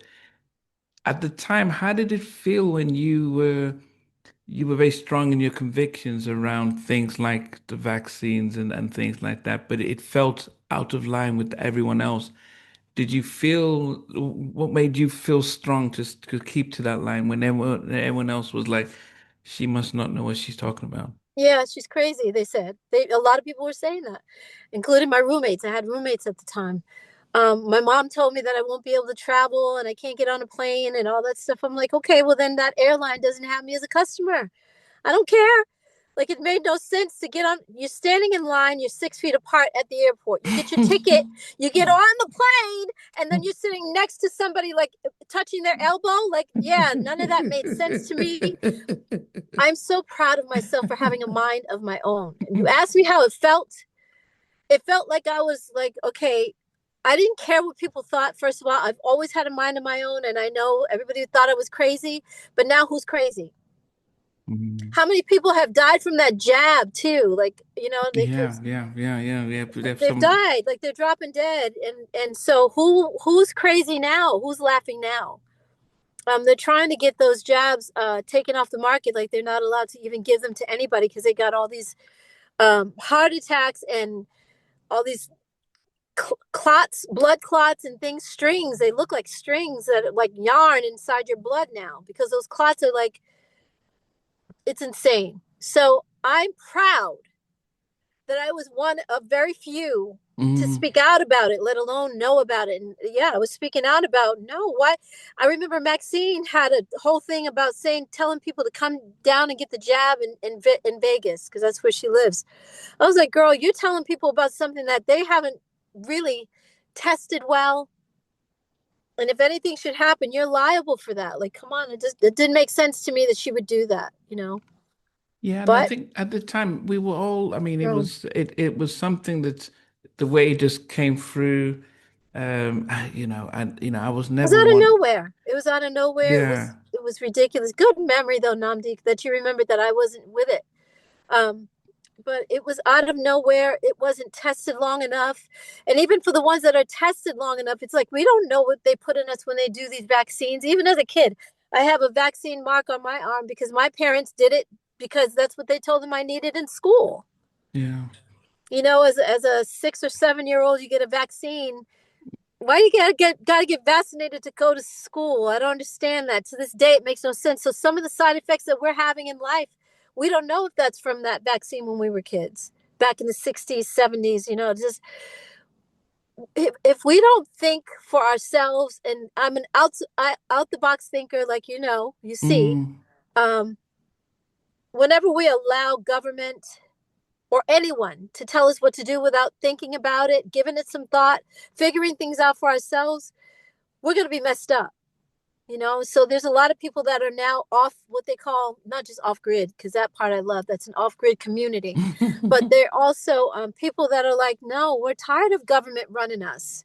I see what's going on even in the UK. Like people are like, no, you're not gonna digital, what is it, Yeah, they wanted us all have the digital IDs, and yeah, yeah, they said it, yeah, so we can get rid of illegals, but there's always a bigger picture. I think, absolutely. I think there are two things that speak. I think one, it shows that you have always been very much, not just going with the herd, but independent thinker, which Yeah. if you weren't, you probably would still be part of En Vogue, because Yes, but you would I'd have still be just gone. broke. Yeah, Yeah, but but I you would have gone along with what's going on. So most people don't absolutely. speak out, and Yeah, like with the vaccine, we all learn later, but people forget and move on. right. So there's a benefit to that, but it comes at a cost when you Mm-hmm. don't follow through what society is Yeah. saying.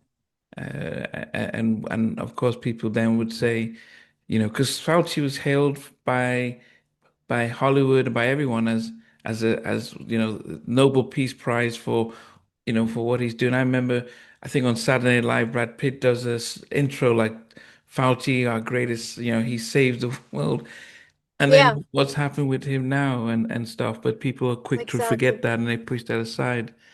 Um, Exactly. And Fauci was also there during giving them shots for HIV and all that stuff. And they had signs up at that time. There's pictures of them from the 70s. saying, Fauci, you're killing us, because it was the whole movement of HIV, and people died from that. It's not a joke. Yeah. So I don't understand why people just follow, but they forgot. And a lot of people don't know about the CDC. They're just now finding those words, CDC. There's other terms that they use. We're just now, it's becoming a household word now. But we didn't know about the freaking CDC back then. We didn't have a clue. Yeah. So when they came up with this COVID BS, people weren't thinking, well, I did. I'm sorry, but I'm gonna say it. I did. I was like, what? You want me to, huh? It doesn't make sense. No, no. Yeah, yeah. So it's yeah. So I mean, as I say, I Thank think you. that's what people need to understand that you I've know always had a mind of my own. a mind of your own I've always been that. and Thank you. understanding your journey, understands where you are now. Yeah. Um, what do you think would be what is next? I mean. Do you have a time frame, or do you just how would you know when it's time to, okay, I'm ready to move to the next phase of what I'm doing? Is When there? I have something on the table that makes sense for me, like I don't know if it's got to be that my documentary comes out or my book is done. I don't know. I have no idea. When it happens, that's when you make the transition. That's when you Mhm. go into that next thing. So it's like you can't, I don't think anybody knows that something that they do is going to be the right thing for them, and that's going to be the thing to turn their life around. Or, um, but I'm okay with my car situation until it's not okay. You know what I mean? It's like Yeah. it's not bothering me to be in my car. It bothers other people to be in my that I'm in my car. Yeah, It yeah, yeah. bothers them that I'm in my car. I'm like, why? What the heck is this? Like, I try to look at it from other people's point of view, and yes, going from one of the biggest girl groups in the world. The bigger thing should be, why didn't we make more than 2 pennies a record? Like, why isn't anybody asking that question? Because if I made more money, I wouldn't be in my car. You know what I'm saying? I would be helping other people that live in their cars, but I wouldn't be in my car. So they're not asking that question though. They're asking me, "Oh my God, what are you going to do? How are you going to change your life?" It's like, I'm going to change my life. I'm working on as much as I can, and I know that getting monetized. They keep telling me that the monetization thing. Maybe you know about that, Namdi. Like getting monetized. Are you monetized for your YouTube channel?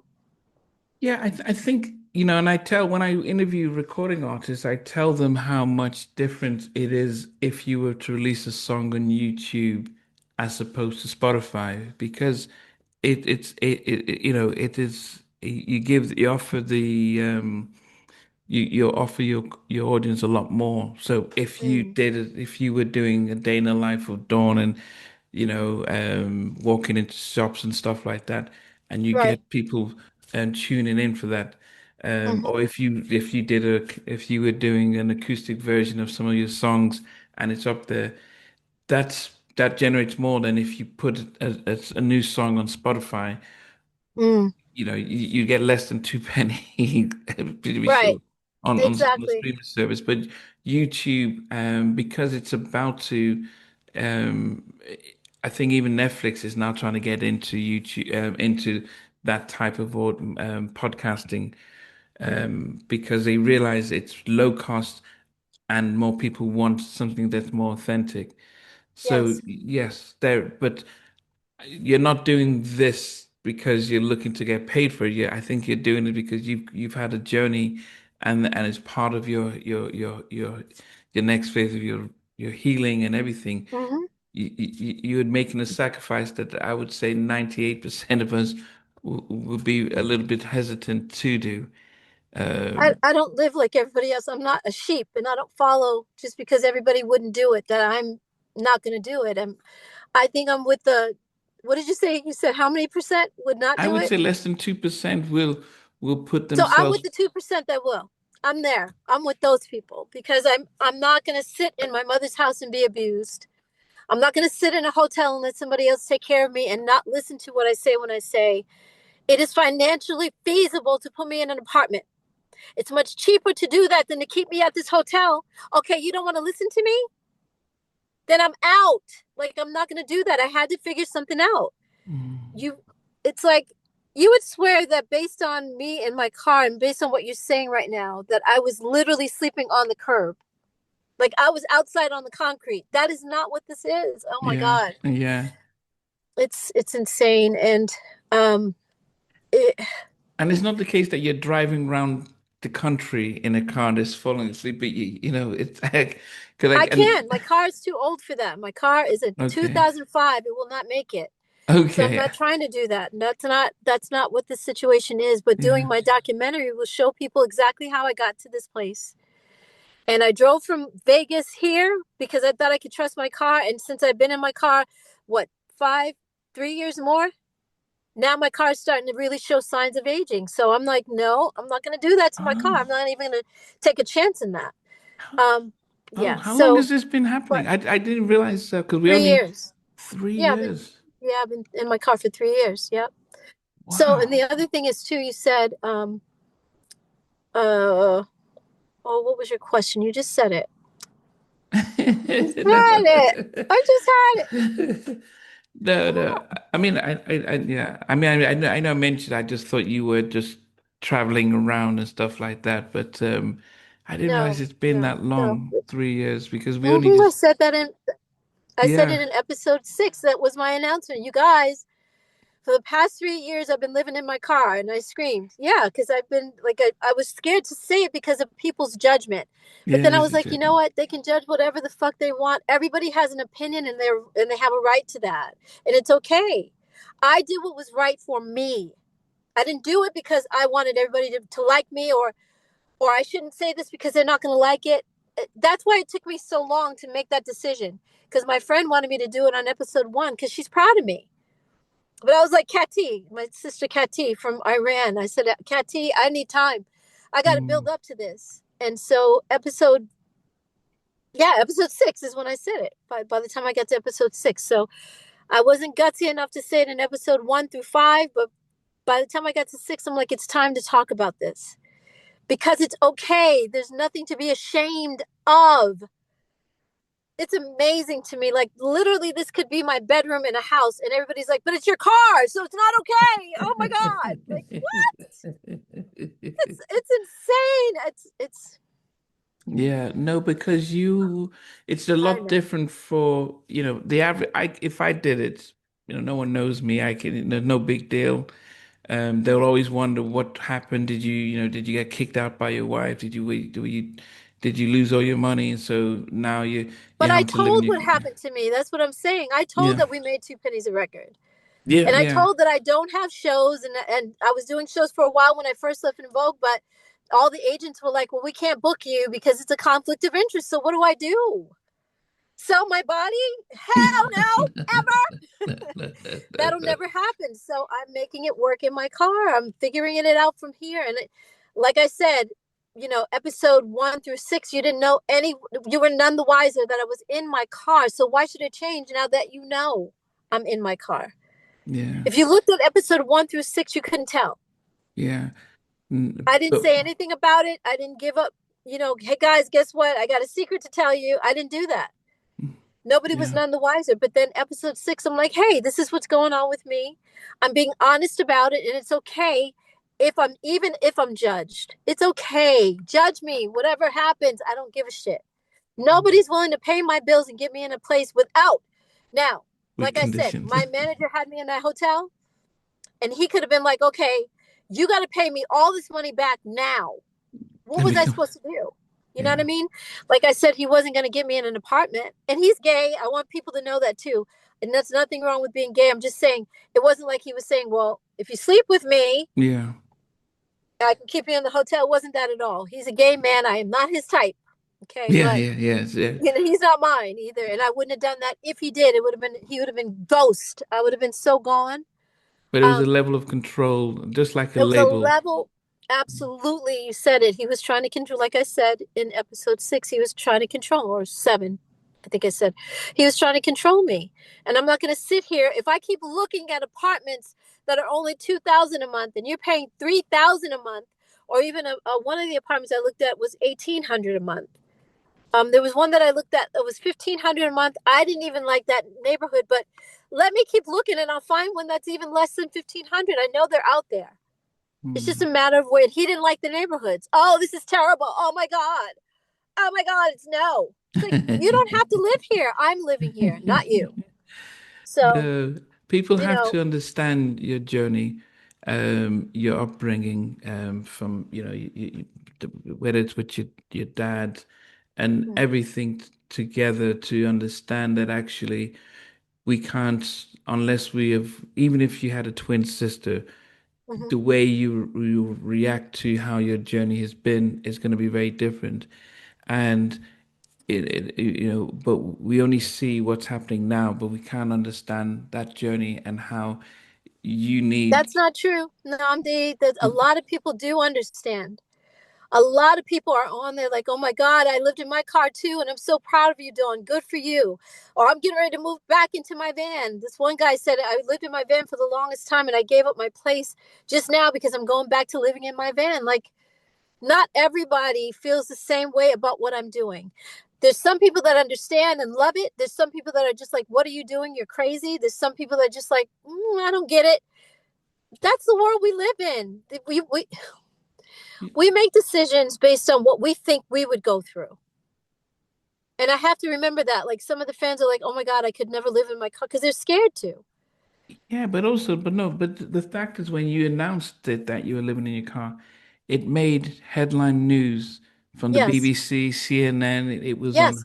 so that's a difference. So anyone else that lives in the community, they make those decisions, and maybe a few of their family and friends and ex-colleagues would say, "Oh, why is Brad living in his car?" So it's a very That's not small. true. Namdi, you're speaking generally as if everybody feels like what you're saying. There's a lot of people that are like, I said that in episode 8. If you look at it again, there was a couple that said, my husband and I were thinking about selling our house to live in our van.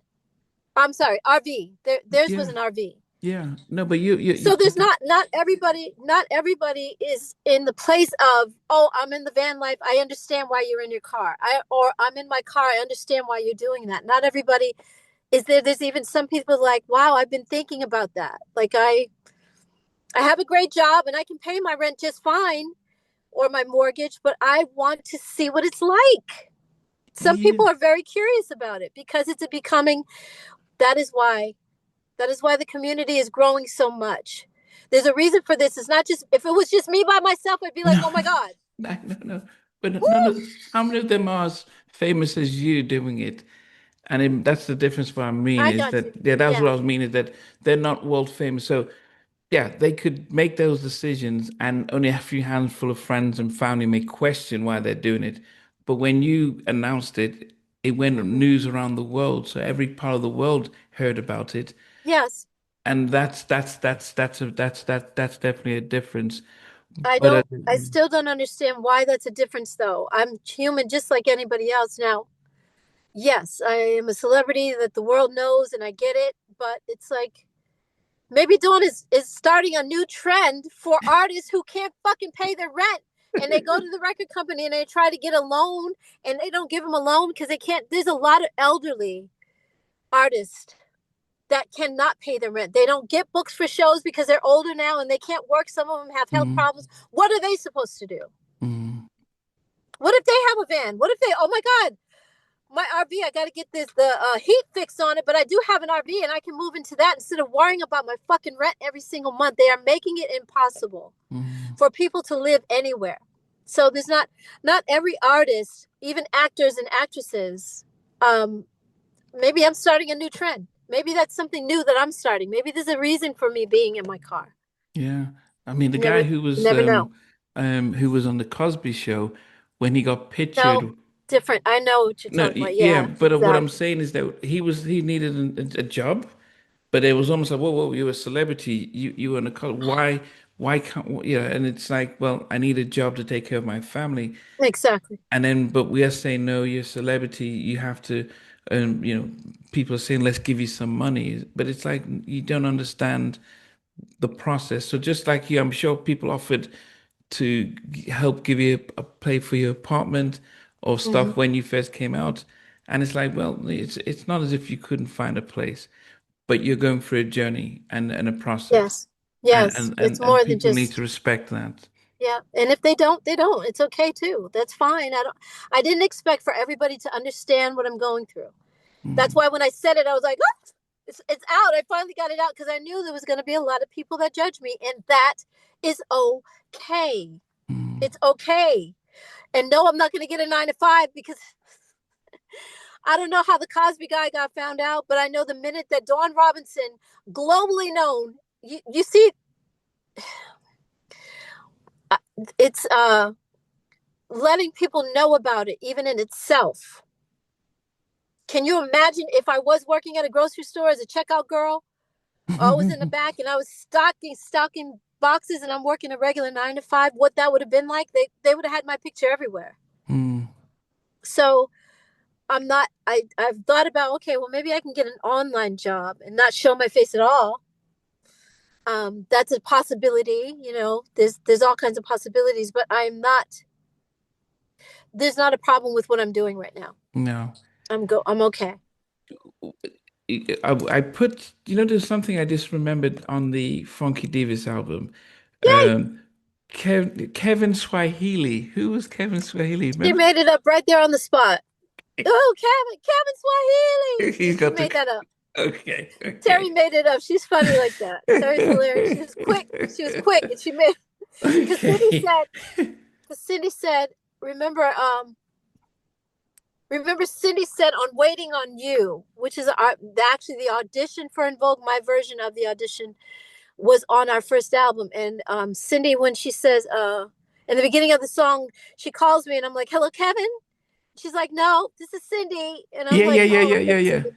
Yeah, and she says, "You waiting on Kevin to call?" So I guess Terry had that in her head, and when we were Uh, doing our skit, yeah, Terry yeah, said, yeah. "Oh, Kevin Swahili." Yeah, yeah. Okay, okay. Terry. Oh my gosh, that was so Oh, funny. goodness. No, he's a fictional character. Fictional character. And you had Chucky Book at the beginning of the album. Say, Yeah, okay, to yeah. come out. Mhm. There was a few questions that was sent in, and Yeah, I saw the questions exactly. Dobie Yeah. Sonic says, asks, how was it like working with Dr. Dre during her time at Aftermath? Her contributions to the Firm album, and was the the original version of Dre's Snoop Zoom song before they took off, and added Zoom, I didn't know anything about Zoom until it came out. So I only did that one hook Firm Biz. on Firm Biz. Yeah, I did Firm Biz, but then I did something else. Did I do Zoom? I think I did Zoom. Yeah, they said you. Yeah, yeah. What? And The her. hook And on she there. was. Yeah. Yeah, yeah. But I didn't know what happened with it. I don't know what they're asking. So what happened with No. that? Yeah. Yeah. It But was great working with working with. Dre. Yeah, Dre's a consummate professional. He's amazing. And working on the firm was also amazing because I got to meet all of them, and everybody except Inga. I didn't get to meet um what's her name? Inga, the rapper Okay. from the firm. From the firm. I didn't Okay. get to No. meet her. Okay. Okay. Yeah. So, but Um. yeah, so it was amazing though. It was great to work with Dr. Dre. I wish we could have finished what we started because we worked on everything except my album. Yeah. Yeah. You Yeah. know? Yeah. Yeah. Yeah, Yeah. I did that song with him on Zoom, and I did Firm Biz, but Firm we didn't Biz. work on anything for me. Yeah. But it was Um. an amicable breakup. It wasn't like, oh, Dawn's fucked up and she's gotta go. It was not that at all. I was just like, I've been here for a year with you, and he's like, I know, but I have all these other projects that I'm working on. And he had King T, Eminem. He had the Eminem album that he had to get done, Slim Shady album. I think that was his Yeah. first album, so he was Yeah, busy. and things change a lot. So Yeah. Dee Austin, because you mentioned you started off with Joyce Irby. Was Joyce Irby the one who first got you to interview? Which interview? You said you started with Joyce Yes, from yeah, Climax, for yes, for yeah, and yeah, in and so 2020. Mm-hmm. yeah, so yeah, and she works with Climax. yes, She used um, to, yeah. but no, what Dee Dee was saying, what she was asking is, Hi, Dee Dee. Dee Dee is Dee because Dee Dee is Joyce's Joyce's assistant. Yeah, assistant, yes. exactly. She's a sweetheart. She's supportive. I love her. Yeah, yeah. She definitely is. And she did ask me, she just sent this a few hours ago. It says, please ask her, will she ever record a Christmas song? It would be timeless and something fans can return to every I would season. love to. You know, we have Silent Night that En Vogue did together, Mm. and I love our version of that. It's just so different and so dope, and I would love to, because it has nothing to do with the original Silent Night. It's our own version. So I would love to just turn something into my own little flavor. I'm not a Christmas person though, so it's kind of hard to do that. It's kind of hard to do that. Because I'm not. I don't celebrate Christmas. It's all made up. And then they lie to us when we're kids. Oh, the Santa Claus brought you this, and then they lie to you and tell you, well, Santa Claus isn't real. Like, come on, it's already. It was a lie from the beginning. So, but like I listened to Lou Rawls' Christmas album. Like it's still classic to me. Mm, But yes, Dee Dee, I would do a Christmas song. Absolutely. okay. Uh-huh. Ashley Harmon says, ask Dawn what was her favorite songs from En Vogue. Oh, good question. Of course, Don't Let Go. Uh, for obvious reasons. Um, oh, we have a song called um, Right Direction. Oh, I wasn't on that album because they took me off, but I'm singing lead. No, no, Oh, no. Right Direction, I have little parts in it I can hear me singing background. Maxine sings lead on that, and I love her voice there. I also love Damn, I Want to Be Your Lover, which is also on the EB3 album. I wasn't a part of it, but I sang background, and me and Terry actually are singing lead together. And that song right there, oh my God, even with me harmonizing with Terry over the verses is so dope. Oh my God. wow. Oh yeah. And that was also, and sadly, it was, what's her name? Andrea Martin. God rest her Oh, soul. She passed away, yeah, yeah, last year. yeah, yes, yes. So yeah, yeah. Andrea wrote Right Direction. I think she wrote it with Ivan Matias because they were a team. They were a writing Mm, team. mm. So yeah, I'd love that song. I love Runaway Love. Oh, that was such a yeah, that was a yeah. Man, look at that video right there. Like I Yeah, yeah. now there's certain things that I just love seeing myself in. I'm sorry I sound cocky. No, you shouldn't be. Okay. That video right there, I was like, oh my God. Yeah, I look amazing and I'm proud of myself and I'm singing my ass off and hitting them notes. Yes. Runaway Love. Yeah. Mm-hmm. Okay, okay. Anything Mm-hmm. from the Funky Divas album? Oh, Funky Divas album. Let's see. You did ask me Funky Divas. Let me see. Um, oh my God. Those songs, I don't listen to it. I mean, literally, you hear that all the time. People are like, I don't go and watch my own movies. Why? You're an actress. Why wouldn't you go?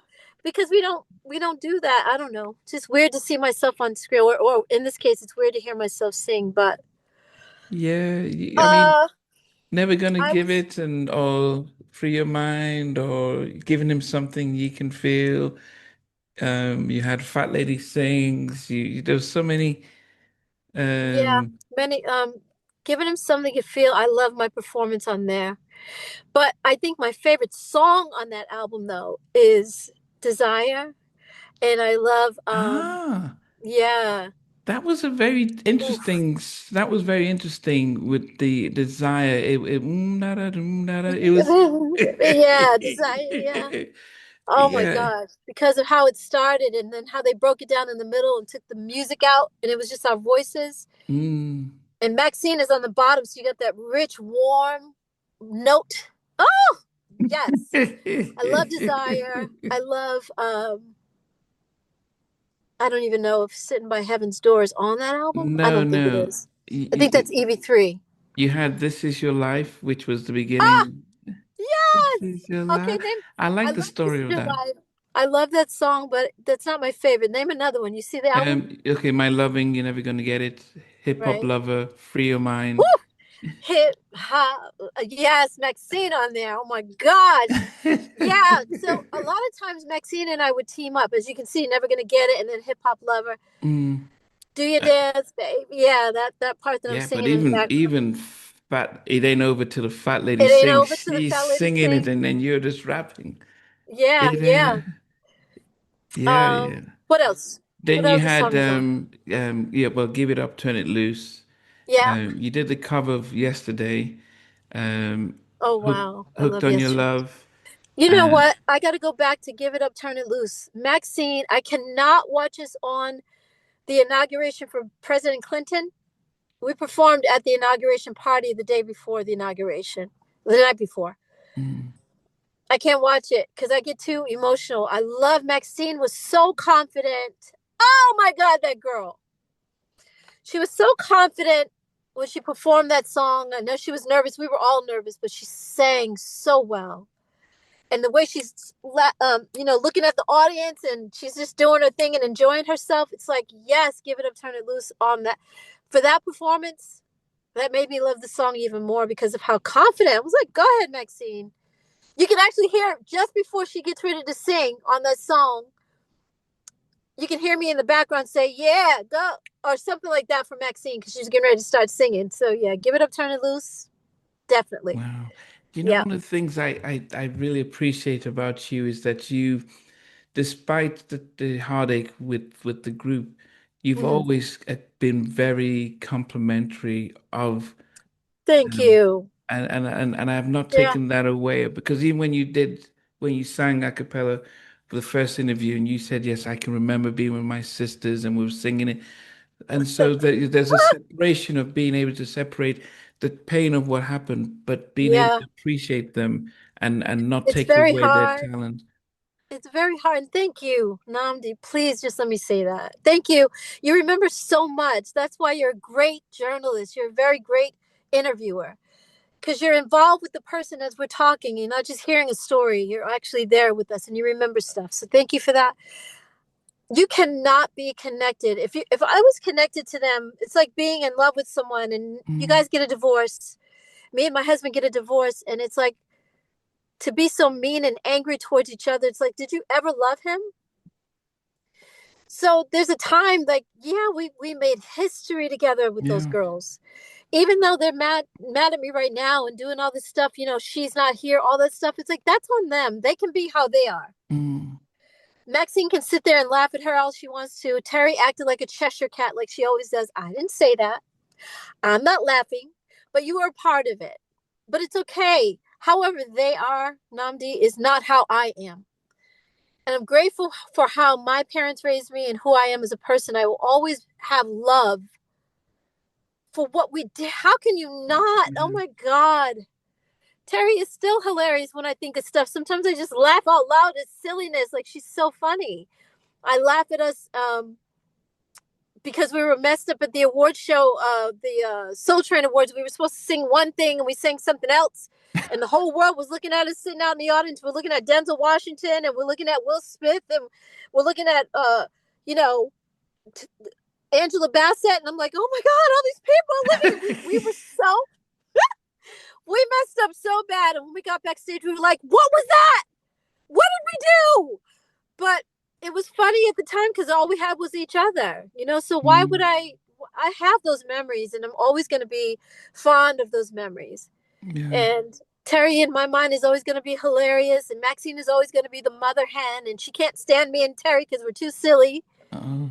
That was life with us and it was okay. It was now I feel like crying, but it was what it was. It Yeah. was what it was. Yeah, no, so I think people will see that that you appreciate them for their talents. I mean, just fact that you said about doing the inauguration, how proud you are of Maxine and stuff. That's Yeah, I am. I can't watch it without that. I can't. It's hard. She's she's so confident and enjoying herself. It's like she's a fan of herself because she's looking at the audience and just loving everybody out there. That's what I mean. Sometimes you can't look at the audience because you'll be scared to death looking at all those faces, but Maxine was enjoying herself and that confidence, and I see us, I'm like, oh, we are the shit. Look at En Vogue, like look at us, we are the shit. And it's like, what happened? How can you guys let this go? How Yeah. can you let, you know what I mean? It's like I said, you treat me a certain way, you should treat Terry the same way. It's like, be fair across the board. If you're going to kick me out for doing a solo album, kick Terry out for the same reason. Yeah. Terry did it first. Yeah. Yeah. Yeah. We've said, but Terry did it first. It's yeah. like ridiculous. It's family, and that's what we should have remained family. Yeah. But And I got yeah. to get on to the Rhona thing real quick. And I know we Okay. touched on it a little bit, but it's like, this is what they're showing right now, and how they're treating her is exactly who they are. And the truth can only be hidden for so long. It's like, after a while, when you're a narcissist, and I think they are all narcissists, they Wow. think that they can get away with doing certain things and it's not going to come back to haunt them. And this time they were wrong. So I wish that I would have had the same, because the fans are pissed. The fans are very upset right now. The fans are like, it wasn't okay how they treated her. And I wish they would have felt the same way. I never got a chance to get this feeling from the fans because I wasn't allowed to tell what happened to me until later. Hmm. But the way they do anything is the way they do everything. That's anyone in life. How you treat one person is how you treat everybody. So the way that they're doing this with her, it's coming out. It couldn't be hidden anymore. It's like God said, okay, enough is enough. I'm sorry, you were asking questions from fans too, though. No, no. Just before What? Yeah, that, did I need a people from the napkin. no, Go ahead, I'm listening. some of us from the outside might have thought that you didn't like Rona because she sort of took the spot that you had. But was there any from you any animosity towards There was her? never, and I said that in interviews. I may have Mm, said it in your interview in 2020. I have nothing against Rona. She's never been bitter to me. I should say, I've never been bitter towards her. yeah. She's never been nothing but nice to me. Was always kind. Why do you think I'm talking about her now? Yeah, well, The way they, that's what, yeah, yeah, the way they're treating her is not okay. The way they did what they're doing is not okay. yeah, So no, I have nothing against Rona. She's never done anything to hurt me, anything against me at all. yeah, So that's why I have her back now, because how they're treating her is exactly what I've been saying the whole time. yeah. Okay. Well, No, there's no back, bitterness there. There's nothing to be jealous of. It's like she came in, she was a work for hire. She was hired by them. What I don't like about what they did, though, is they made Cindy and Terry, made her feel like she was family. And I remember when there was no Instagram yet, it was just Facebook, but she said, Rhona said, the real R&B, the real En Vogue. And I was like, how dare you? Like, what do you mean the real En Vogue? The real En Vogue is what we did. mm, The original and the real En Vogue. Like, you can't come along and say it's a different En Vogue, but it's not the real En Vogue. So I just thought, I felt some kind of way about that. And some of the fans were like, how dare she? Like, what? The real En Vogue is Cindy, Terry, Maxine, and Dawn. You're just somebody coming in, but they made her feel like she was a sister to them. The same way they're calling, Salt and Pepper sisterhood and all that. They made her feel the same way. So I'm like, wow, you guys are just so cruel. So cruel. I didn't know. Well, I did. I didn't know they were this bad because they did it to me. But the way they're doing her, they did me worse because I couldn't talk about it. mm, you know yeah, and it was for no reason. Like, what? Rhona didn't do anything wrong. I didn't do anything wrong. Amanda probably didn't either. I wasn't there, so I can't speak for her. mm, But the way that they're just even dismissive, like they're not even saying, Rhona, thank you for 22 years. Like, what? They're not even thanking her for the time that she gave them. Unbelievable. yeah, So this is who they really are, and the world is now seeing it firsthand. I don't have to say anything. I don't have to have any comebacks or get on a soapbox, as they say, and say, look, see, now this is how they are. No, they're showing themselves. People see it. yeah, yeah. Which that is definitely sad. I've got a few more fan questions. Yeah. Uh, Peabody Black said, asked Dawn, what made you get into music in the first place? Oh boy.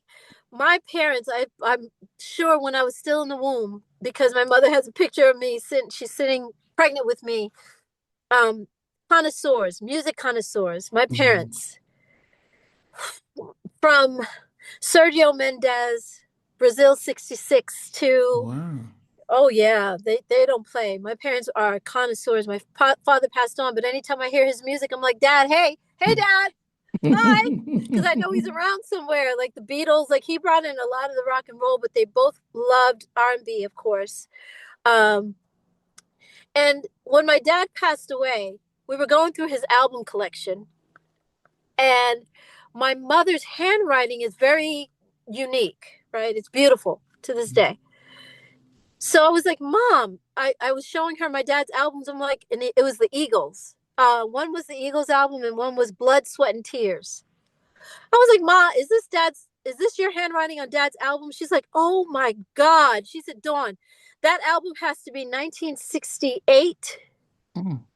And she wrote his, because my mother writes her name, everybody's names on everything. No. She was always doing so she wrote Johnny, John Robinson. That's what it says. John Robinson. That's my dad's name. So she said, yes, I wrote that on this album when he first bought it. I wrote his name as if he didn't know it was his album. Like, Mom, why do you have to write? So when we would go to camp, just real quick off the subject, but when we would go to camp, my mother would write our name on the inside of our t-shirts and our panties, and you know what I mean. It's like, yeah. So and she would always do that, so that our sleeping bags, you know what I mean. Mm, Our yeah. socks, she didn't do that with our socks, but everything else, she wrote our names on the. So she wrote his name all over those albums, and to this day, so they were together when Blood, Sweat, and Tears was out. And my mom was like, yeah, that album played in the house constantly. That's Mm, my parents are amazing with music, and that is where I got it from. So my father, I think I was in the car with my dad. I'm sorry, I think I was 2 years old because I was with my dad. And he said I was two. And at the time, the Beatles had a song called Michel My Belle. And Michel My Belle is a lot of it is in French. And he mm. said he was listening to me and he's looking at me in the passenger seat. Now, at that time, there were no seatbelts. But he was listening. He was listening to me. And he had a car, his Volkswagen. If you went too fast in the corners, the door would fly open. The latch wouldn't stay closed, and there was no seatbelt. So you can imagine how my mom was like, "Do not take her out of this house." Well, we were going, I guess, going to the store or something. He could hear me harmonizing with Michel My Belle and singing with him. And like I said, a lot of it is French. So, "Sont des mots qui vont très bien ensemble, très bien ensemble." And I'm singing that with my dad, like, yeah. And so he came in the house and was like, Barbara Jean, Dawn can sing. And she's like, Johnny, we're teaching her how to talk. And you tell me that she can sing? And so he put on that song in the house and I sang it right there in front of her. And she's like, oh my. So I don't think that was how they discovered I had talent per se. But anything that came on, they would listen to me sing. And they're like, oh my gosh, she does have an ear for harmony. And ooh, they didn't know the real terms because they're not, you know, like music teachers, but they knew I was doing something and they know harmony. So they knew that. So that's how I got into it. I love music. I can listen. If we didn't have food, but we had music, I would have been You okay. give me Because okay. music is life. Yeah, it is. His music is the fruit of love. Play Oh, on. it is. It is. There was something the other day that someone actually yesterday or the night before, they posted something and there's a store, a music store, and I wonder, I keep saying I think it's in London because it's so cold, but it might be in New York. And they play live music and the door, the it looks like the whole wall is open and anybody can just walk in. So there's no real door. It's like the whole wall opens up Yeah. and people can walk in on either side of the rows of music of the albums. And they have vinyl. I think it's called Oh, vinyl something vinyl. yeah. It's in Paris. It's in France. It's in Yes. France. Yes. They Yes. had Yes. all these people were dancing to like Sly and the Family Stone, and they were white people too. And I'm like, Yeah. that's Yeah. what music does. Music is Yeah. universal. It has no color. And Yeah. so I was like, yes, let's celebrate this man and his greatness. You know what I mean? And the Mm. people were, it was an old white man that was singing along to it and knew the words. And I was like, Yeah. Yeah. So yes, it's in that, Paris. Yeah. That's about the record. So in I Paris. said, Yeah. that makes me feel, and I said, that makes me feel so happy. And they've been re, what do you call it on Instagram Yeah. when they Reposting keep, it. people keep liking that. Yeah. What I said Yeah. about, because it was so joyful. You can see that he was happy and singing along as he was going through the crates of Yeah. albums. But music is, And it's a yeah, very that's universal how I got language. into it, though. Oh, okay. Now his other Hmm. question was, Sure. what's the biggest challenge you face in and out of music, period? The biggest challenge of what? Of Yeah, face what that you of it. faced, whether it's music or outside of music. Oh boy. Um, the biggest challenge, I think, was being forced out of the group. That was Okay. like, what am I going to do now? That Yeah. was my biggest challenge. I haven't had any health problems, thank God. I'm healthy Mm. and mind and body. Thank you, God. Some people would say otherwise. Oh, she's crazy. Okay. Yeah, I'm crazy, but you keep coming on my page to say that I'm crazy. Like, who does that? If I see a crazy person walking down the street, I don't tap on the shoulder and say, "Sir, you're crazy." I just don't deal with them. Yeah, it's like, what is, so it's just enemies trying to make me feel bad. And I'm like, I'm not having it. I Yeah, keep laughing them off my channel, but you come on my channel to tell me I'm crazy. But yeah, that was my biggest challenge, was trying to figure out my life after En Vogue. yeah, And I really wish that Lucy Pearl would have lasted. I don't understand Raphael's disdain, and jealousy. Like I said, we were on his label. That was a bad ass group. Woo! That mm, album, to this day, I can barely listen to him sing because it makes me emotional too. My uncle, before he passed away, used to always say Raphael has something in his voice that, he said, he's not a crooner. He's not like a, he said, but there's something like, what's his name? The OJs. No, not the OJs. The, oh my God, I can't Not think of the guy's. Levert? Is it Levert or which No, one? not Levert even. It wasn't even, it was, but he said he has the same type of voice where Mm, it's not the pretty Luther Vandross type of voice, but it's his mm, own unique sound that Raphael has. yeah, he does have his own sound. Yeah, He yeah. does. And when I hear it, I'm just like, again, I get like, Raphael, why did you mess this up, dude? I was there. Even when I lost my house, I was in London with you. I was in Amsterdam. I was smiling to the cameras, and I wasn't faking it. I was really happy to be there. I didn't care. I hurt about losing my house, but I was still doing my job. You know what I mean? Mm, And then when we got to, oh no, no. So Lucy Pearl didn't ever go to Ireland. But when I was back in Vogue in 2009, and we were preparing for our 20-year anniversary, 2010 anniversary would have been our 20-year. Um, we were in Ireland for the first time with me, because I know they had probably gone there. When we did the Lucy Pearl song and Terry introduced me, the fans went nuts. They lost their minds. That video is actually on YouTube. you sure? Yeah. And we did. She introduced me and said, from Lucy Pearl, and they lost their minds with that. But then when the song started, "Don't Mess with My Man," Mm. because that song was much bigger in the UK than it was here in the Oh States. wow, I was Mm. massive here. Yeah, it was massive here. Yeah, around Europe. Yeah, exactly. So I'm like, Raphael, why did you mess this up? My God, like, oh, it was so great for us. I thought, wow, you know, like I said, I brought those producers in. I don't know if you saw. Well, you did say you saw episode Yeah, nine, I but did see it when you did mention you yeah, showed those producers, two producers that you were. Yeah. amazing guys, amazing talent.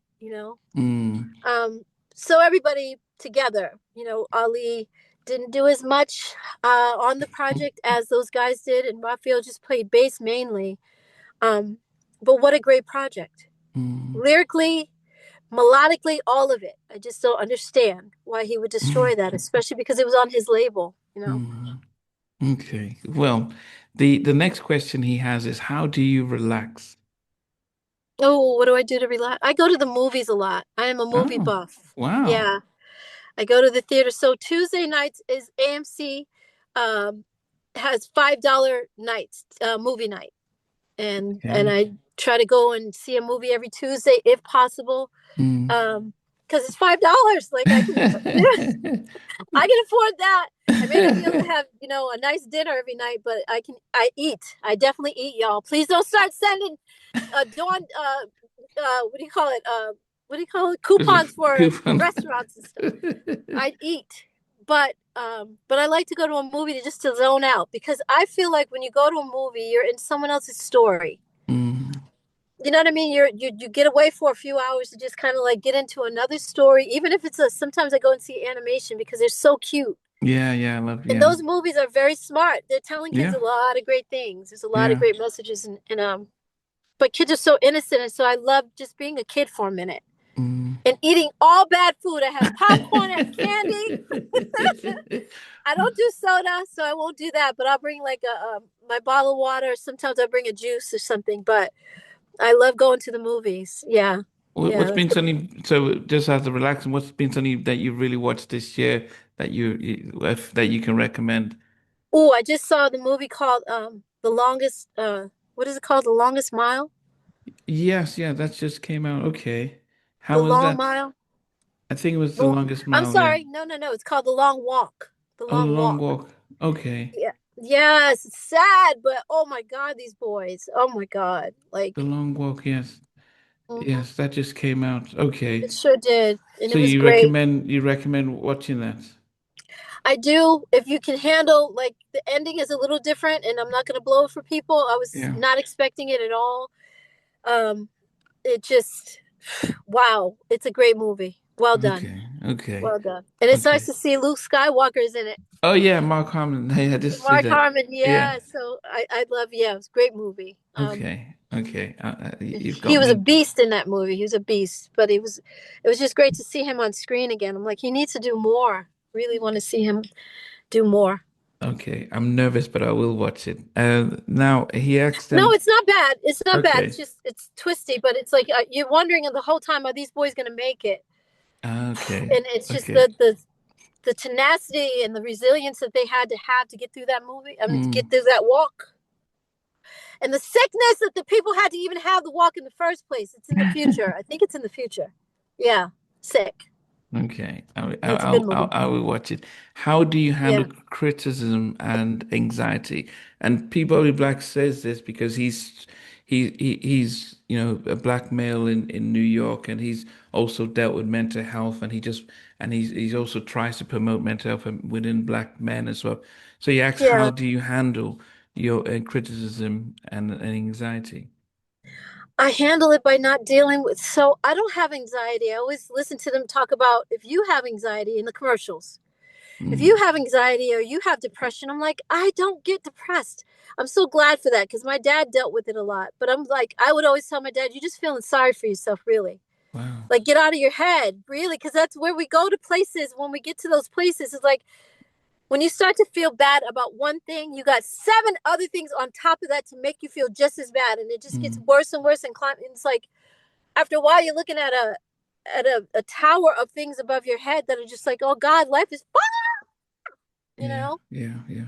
So I don't let myself go there too much, and I definitely don't let nobody take me there with these fans. Like some of them, I'm like, you guys love to hate me, and you hate to love me. I know that's why you're here, but you're not going to get the best of me. There's Mm, nothing that you can say or do that's going to make me feel bad enough to feel some kind of way about myself at all. mm, So I pray a lot. I stay with I think that I'm a leader on this planet for a reason. I think God brought me here to not just sing and entertain. I'm grateful for that, mm, but I also think I'm a great motivational speaker. And that is why I wanted to start my YouTube channel because I was mm. doing this years ago for free, on TikTok. It wasn't TikTok. It was Twitter? Twitter. Thank you. Yeah, because now Mm. they call it X. So I was like, what's the new name? Um, but yeah, Twitter. And every day I would just give them a good word and say something nice. Mm, And somebody was like, Dawn, before I go into work every day, I come on your page just to say what you have to say to get me through the day. I'm like, oh wow. my. And my mother's neighbor thought, he said, I'm on there too, and I love your messages. He said, so where do you get them from? And I said, what do you mean? He said, where do you get your messages? Like when you give a quote, where do you get those quotes? And I said, those are my quotes. Like what? Mm, I said, sometimes if I watch Oprah, every Sunday she would have a show called Super Soul Sundays. mm, And sometimes she would say something, or she'd have a guest on there and they would say something very profound. And I'm like, wow, I like that topic, but I would still use my own version of it. You know what I mm. mean? So, yeah, and it would only be a line or two on Twitter. um, because I was typing it out. I wasn't actually on camera. Mm, But yeah, but I was like, I'm very good at communicating and understanding people, mm, understanding, having compassion, being empathetic. mm, I'm an empath to my heart, to my core, mm, to who I am. That's just me. So I would always have something good to say, and they're like, "Oh my God, I love that. This is a good word for the day." So after a while, there was a fan that was on Twitter, and she said, "Dawn, do you notice that every time you give a quote, how they retweet what you have to say?" And I was like, "Yeah." She said, "You should do a book." mm. I was like, "Oh my God." Okay. So I started saving. I started saving all those quotes, and I had, 2 rows of, I should say, 500 tweets from one quote, and then I started another file. I would put them in a Mm. file, and then I had another, and I was like, "Oh my God, I have 1,000, over 1,000." So I'm gonna do. I know I keep saying you're gonna do a book. Now I got to Yeah, figure but it it's out all because I got timing. It's all timing. Yeah. it's timing, but it's also like the adversary is attacking me because when I don't know if you're into like metaphysical stuff, but when you are on, like I talked about in episode 7, the dark night of the soul, and Mm. when you're trying to heal yourself, you are attacked at all costs, Yeah. trying to stop you from being your best. Mm. And I know that I'm out here. God has more for me to do than just to sing. Mm. So motivating people, inspiring people, that's what I love to do. Yeah. And they don't want that. The adversary would rather people be depressed and be on, medication. And Yeah. I'm like, no, we have a beautiful planet. We just have bad people that do fucked up stuff, excuse me, but they Mm. do, and they make it bad for everyone else. But if we unplug from the mate, I call it matrix, and Matrix. right, but I spell it Matricks, not Matrix. So Mm. like tricks, trick or treat. Okay. So Okay. matrix, yeah. So if we unplug from the matrix and stop watching the news and stop saying the government is going to do this, and stop giving them our attention because they love to scare us. Yeah. They love Yeah. to have us in an upheaval all the time and afraid that you can't make ends meet, and then you end up in your car. Well, that's a good thing because right now we all need to end up in this situation so we can tell the government to bring down the cost of living so we can actually live, Mm. you know. Yeah. So I know that I'm very good at this, and they don't want that. Mm. So I'm attacked at all costs. I'm like, oh my gosh, you guys are attacking me again. Like, but it's okay. I keep going. I keep going. I keep going. I laugh. I get rid of their comments because they don't mean nothing. It's like you guys have nothing, literally nothing better to do than Mm. to come on my page today. I'm so glad that you had the chance to hang out, though, but you got to go. And so Yeah. I delete Yeah. them. Yeah. Yeah. Yeah. At that Yeah. point, I delete them. Yeah, no, people So always try and spread negativity and they do. bring you They up do. that cloud when they see So, your light. but the way he asked the question of how do I get through anxiety or what, I It don't was let anxiety criticism, get yeah. to me. I think it was Life is, criticism and more, yeah, yeah. It was criticism and all depression. That's what he was saying. But you said yeah. you don't let it get to you. Right. Criticism is hard. I remember J Lo was on an interview. I don't know if it was David Letterman or Jay Leno, one of them, but he asked her, "Wow, it must be hard. You're on your fourth husband." I think she said, and he wasn't trying to be funny, but he was just like, "I Okay. know it must be hard to read all of these bad comments, and Mm, reviews and stuff." And she said, "Why would I do that? I don't read that stuff. What, because that's someone else's opinion of me, and they're yeah, wrong." yeah. You know what I mean? So I don't let anyone's opinion, I don't care who the hell it is. I've been Mm, like that since En Vogue. I used to be very timid when I first got in Vogue, and I found myself. I found my grown woman Dawn. I found that girl that needs to stand up for herself. And Maxine stood up for me one time, and then after that I continued to stand up for myself. mm. So yeah, I don't let people's criticism. What the hell? How can you criticize when what is your life doing? It's true. You've And not most walked people a that mile in my shoes, and yet you want to absolutely. say something. Yeah, Yeah, yeah. and most of these people are on computers, sitting behind Mm, in a comfortable bed or on a couch somewhere, saying mean things. because they've never been in their car and they never could make this work. Like I said in that episode, Raphael couldn't do what I do. If he was forced to, if there was an Armageddon right now, because they keep saying it's the end of the world, they keep saying it, but I know how to survive because I've been doing it. Like, hello, I could do this. Um, he wouldn't know how. He couldn't do it, so I could teach him some things. And his last question here was if you could have dinner with any musician who's living or has passed, who would it be and why? If you could have dinner with any artist who was in past or present. Oh my gosh. I think it would be Ella Fitzgerald. Mm. Yeah, because I did a song for the movie Life called Drop Me Off in Harlem, and that's her song. Wow. And I was blown away. When I got to the studio, I'm thinking it's going to be like it normally is with us. Like we have a booth and we go into that separate booth, and the musicians they do their thing either the day before or the day Mm. after. The whole 50-piece orchestra was behind me. Wow. Yes, and I had to stand there with the old-fashioned microphone, the big square ones. Mm. And Ted Demi was the director, and I was like, Ted, I cannot do. He's like, Dawn, yes, you can.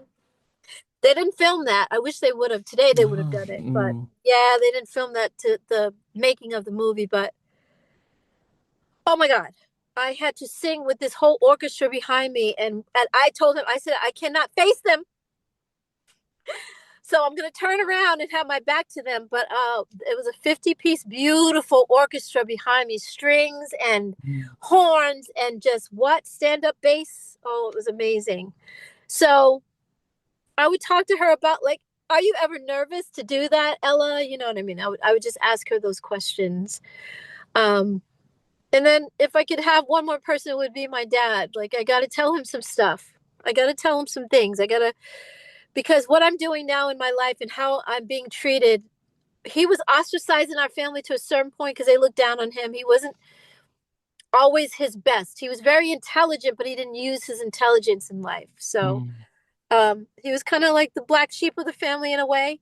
And and so I always tell him, Dad, this is for us. I'm doing this for you and I. Mm. I would have him back and I would say, Dad, what do you think I should do next? You know, when should I? Yeah, what should be my next move? But I know he's with me always anyway. I talk to Mm. him all the time. I always tell people if you have someone in your life that passed away and they had a certain song they loved or a group or an artist that they loved, anytime you hear those songs, you know that they're hanging out with you, you know? Mm. So when I hear the Beatles, I know I'm like I said, hey, Dad, hey, because he's with me, whether I'm in the grocery store or wherever, you Yeah. know? Hmm. Then whose idea was it to sing yesterday on Funky Divas? Then was that That was Denny. Denny came up with that. okay? I thought yeah, I Yeah. thought that okay. Did that? Did he ever hear? Of course. Oh yeah, he wouldn't have known the song if he didn't know the original, you mean? Is that what you No, mean? no, no. Whether he, what? No, Oh, how my he's dad. yeah, Oh, yeah. my dad. Yeah, my dad died after my dad died in 2014. So yeah, he heard it. Okay, so he He saw yeah. definitely. Okay, Mhm. yeah. Because Yeah. I did yeah. Wow. In fact, Yeah. I did wonder when I listened to your version of Yesterday and Boys to Men had a version of Yesterday. Oh, they did. Yes, they Why didn't I did. know that? I think I might have known Did they? that. I think there was a cappella or had some Wow. music, but there was. It was.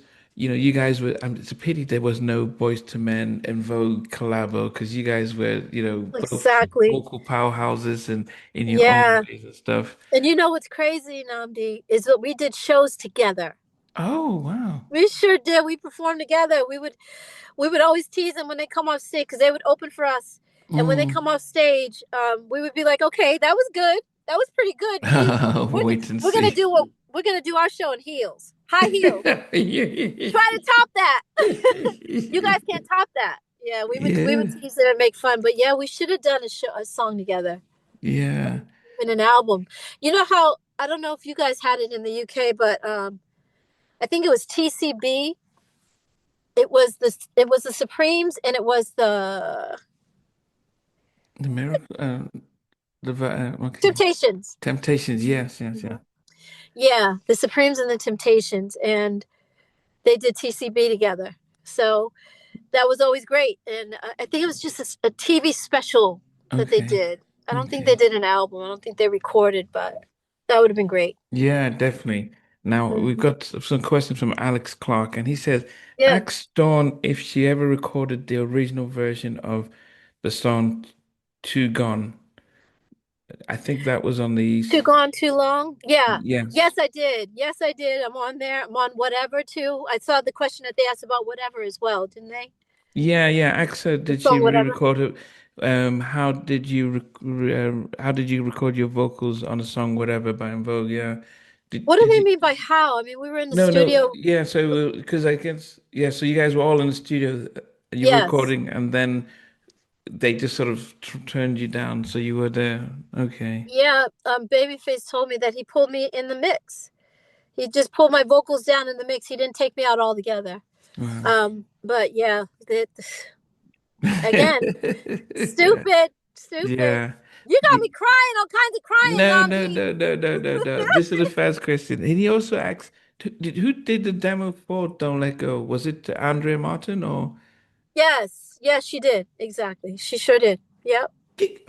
people might not. I mean, I know she did that. She also did She wrote for um a lot of a people. lot Her of people, but she didn't get the head sort of recognition. What was she like? Did you? writers don't typically get that kind of recognition. There's so many writers that write for other people and we don't know who they are. So that's Mm, not unusual. It's unfortunate, but she was also a solo artist. She came out yeah. as an artist. She had a release of a single. I loved it. Loved her. Andrea was fun and funny and just as real as she wanted to be. She would. That's why when she passed away, I did something on my. I want to Instagram? say I did it on Twitter because I didn't have a channel yet. Okay. So it wasn't YouTube, but it may have been Instagram. But I said, Andrea, you always told me that when you come out as an artist, you're gonna have purple hair, and she sure did. She Mm. did exactly that because that's what she wanted her look to be, purple hair. I'm like, oh my god, it was so dope though. So she did it. Mm. She fulfilled what she wanted to do. Yeah. But Andrea was like that sister girl that family. She was just like family. She really Wow. was. Yeah. He says that on the Soul Food soundtrack, "You Are the Man." Did what was it like working with Babyface on that?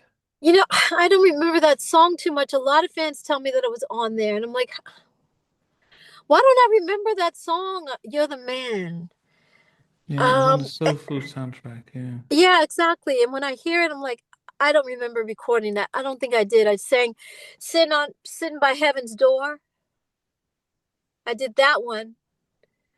Um, My Love, We Vow to Be. Maxine is dreamy on again.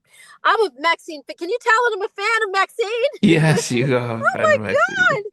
Because how she starts that song. Oh my God, my love, we vowed to be together through the good times and stormy weather. And then I come right in after her, and oh, I started crying when I heard myself because I forgot I did the song. And one of the fans was like, yes, you're on that song. I'm like, no, I'm not. Yes, I am. No, I forgot. I think sometimes, and I've heard people say this a lot when they've gone through something traumatic, they unplug themselves from it. You know what I mean? Yeah, So yeah. yeah, and I kind of like forgot all about EB3 album. I just removed myself emotionally from it, and yeah. So, but yeah, Maxine and I right there on that. Oh my gosh, it's so nice. It's so. I'm gonna listen when we hang up. I'm gonna listen to it again. Did you think then that that could have been the biggest album if everything was still the same? Was that Ooh, good question. Oh my God, good question. Wow. Do you have that album in front of you by yeah, chance? yes, yes, yes, I can pull it up here. Um I did have it up here now, but I um, love I love Terry on I love Terry on well I love her on Right Direction, but I also love her on the one that I mentioned earlier where we're singing together. Damn, I wanna be your lover. That could have been a don't sing want to that be could be a another. single right now. Yeah, And that Andrea album is old. Martin. Oh my Mm. God. Yeah. And oh my God. Because it has rock and roll guitar, just like Don't Let Go has rock and roll guitar in there. like ballads don't typically have a guitar for R&B artists, you know what I mean? So Yeah, we yeah. were also we were also touching on rock and roll. It starts with that guitar, my god. Oh my gosh. And then the one you just said, Sin by Heaven's Door, could have definitely been a single as well. It was so beautiful. And Maxine is, she's so warm. Her Yeah. voice is so warm in the beginning. Just, yeah, she's amazing on there. I Her and I mean, both together. Like I said, I come right in after her. It's so pretty. Such a pretty song. So, yes, I do, Namdi. I think that that could have been probably our biggest. Did Denny and Tommy do any songs on there? yeah, I can go through the list. So the first was Whatever with Babyface, Don't Let Go of Love, Right Direction, Damn I Right. Want to Be a Lover, Gone, Too Long, You've You gone Are too All long. I Need. So Andrea Martin wrote and produced that one. Let It Flow was I don't Danny and remember that Tommy. song. So I, Let It Let It Flow. Flow. Yes, yes. Oh, Yes. yeah. You mentioned City Um, by Heaven's Door was Danny and Tommy. Love Makes You Do Things, Danny and Tommy. oh my gosh. Wow. Oh, Cindy starts this song and I'm on there too. Another fan was telling me that. And again, I was like, no, I am not. And he said, yes. And he played it. And I stood by the outside of his car and I stood and I went around and I got in. I said, would you mind if I just sit down? Because I had to listen. Mm, Again, I cried because I forgot about that song. Oh my mm. God. What is it called again? Love Makes You Do Things. Yes, makes you do things. Um, Terry sings lead on there, and then yeah, because we sound so good. Our Mm. harmonies, anytime we would harmonize together, it was just stop, stop. Yeah. Um, I don't know if it could have been a single, but Sin by Heaven's Door definitely could have been a single. That song is so beautiful. And then you Uh-huh. had Big album. That would have been our biggest. What a Difference a Day Makes. That was Danny and Yes. Tommy. Yes. Yes, exactly. Oh my God. I thought, Uh, and oh, I think yeah, yeah, and then we've got Eyes of the Child. That was Danny and Tommy. I didn't do that with them. I wasn't there for Okay. that one. And this last song here was Does Anyone Hear Me? And that was written Wasn't by there for that Terry, either. Cindy, and Maxine and Andrea and Aldo Right. Matias. Yes. Okay. Yeah, I don't remember that. So I wasn't there for that one. I've Got a But Gun, Danny and Tommy. That was okay. somebody said I'm on there, but Well, you can't, yeah, but I mean, we're talking about some 30 years odd years of there. But yeah, yeah, I'm looking at the credits, the album credits, and they don't put you in there. of course not. Um, and Sylvia Rhona is the executive producer with. Oh no, You know, no, it's no, no, crazy. they do put you in there. Vocal Really? arrangements, Cindy, Terry, Dawn, and Maxine vocal arrangements. Okay. Well, So we didn't they arrange it though. That's weird because we didn't arrange it. Denny arranged it. We just sang. I know that was supposed to be for the whole album that Right. because yeah, I see. yeah. I mean, as I said Okay. that, I was yeah. getting ready to curse them out. No, Say that no, typical. That's typical. they put you they put you in there and stuff. And a final question came from a Mecca who I went to boarding secondary school with, and he said that Wow. You've I known each guess other that long, Namdi? You've known yes each. since Wow, that's yeah since amazing. 83 or so. Oh my goodness. Oh, And that's amazing. That's a great friendship. Great friendship. yeah, Yeah. and he's out in Chicago as a doctor, and he did say that let Dawn know that she was such a inspiration for us, especially when you came out in Vogue. It was like, yeah, Oh, these schoolboys just like infatuated with these four oh, thank you amazing so much. women. Yes, thank you. I was just as fascinated. Don't ask me why it fell apart. I don't get it. But tell him thank you. I'll Yeah. say it. Thank you so much. Did you guys realize that internationally, how did you recognize internationally? Because I think sometimes you may think, oh, we're doing well in the US, but Good across question. even in Nigeria, being massive. Yeah, Egypt. Scandinavia, Netherlands, Germany. You know, we were big everywhere, and we didn't realize the impact, of course, until we got on a plane and actually went to London for the first time. Um, but when we came back, that's when my eyes were open. Like, okay, wait a minute, we're not just big in the States; we're big over here too. Where's the money? How come we're not paid? Like, what is this Show me the about? money. Yeah, what's going on here? We got fans across the world, and you mean to tell me? So, um, yeah, we didn't know. You don't. It's kind of like you're in a box. You Hmm. know, you're in a bubble, I should say, and yeah, like you said, you just think that you're big here in the States, and you don't realize that you're big over there until you actually go there. You know. Yeah, Yeah. I still get fans hitting me up from Japan, Yeah, Japan. like Yeah, you they just they said. love yeah, they love R&B and soul music and stuff. Exactly. Zimbabwe. So yeah, we're massive everywhere. Again, it's just, Namdi, it still feels new. It still feels like I was in Vogue. Yeah, it feels like that. It feels that way sometimes because I still cannot believe it. It's just amazing. What a blessing. So if and when En Vogue get inducted in the Rock and Roll Hall of Fame, technically, all four original members will need to be I invited will on be stage. right there. I'm Okay. gonna be right there. Oh yeah, you're not stopping me from that. They're not stopping me from anything. They can't. You know what I Mm. mean? The Temptations got on stage together. That's why I didn't understand why they didn't have Rhona. Yeah, the Temptations were two different groups. Yeah, Eddie Kendricks and David Ruffin had their own version, and the other guys yeah, stayed in the original group. And they all got on stage, six guys on one side, six guys on the other, but they yeah, came together in the middle and they got that induction. They sure did. yeah, So yeah. you're not taking that from me. They're not doing that. Absolutely. Yeah, yeah. I will be Especially, right. Hey, y'all, how y'all doing? especially as you're on the first three albums and the most successful albums as well.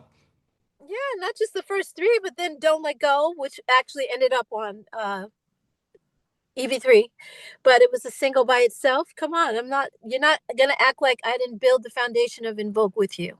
Yeah. And I will be right there to get my star in the Walk of Fame as well. I'm going to be right there. Yep.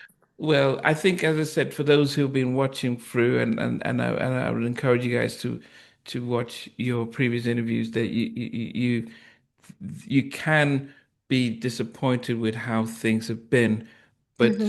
you're very gracious at celebrating this their talents and their creativity Yes, and who and the they are as make. people. I don't like what they're doing, especially now. It's not right.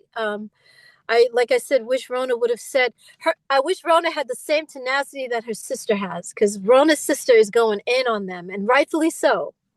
Yeah, Because you just there's a way to treat someone, and I didn't have the luxury of that. They did what they did to me, and nobody was really speaking on my behalf. But Rhona's sister's like, y'all messed up, and now the fans are seeing it themselves. But our legacy is you can't take that away. It's just it is what it is. It's beautiful. What a mm, joy. What a blessing that we were to the world. Like we got to really do that. How many groups came out at the same time as us and never got seen or heard from? yeah. I mean, yeah.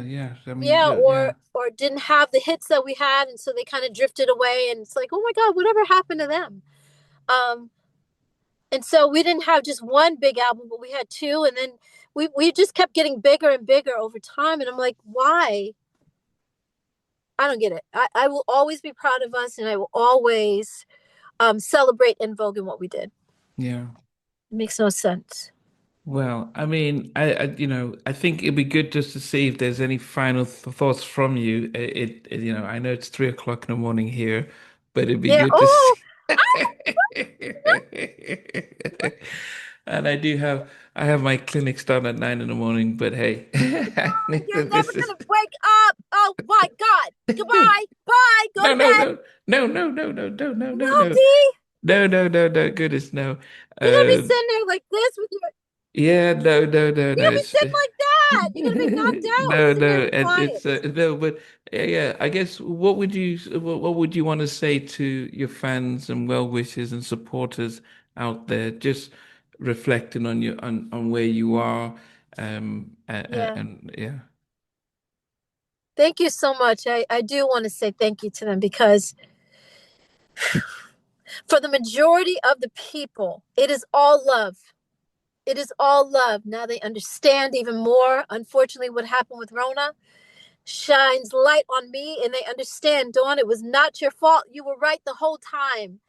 And they get it. They're putting the pieces together without me having to say, hey, guys, see, this is what they get it. They really understand. But they've been supportive even before this Rona thing.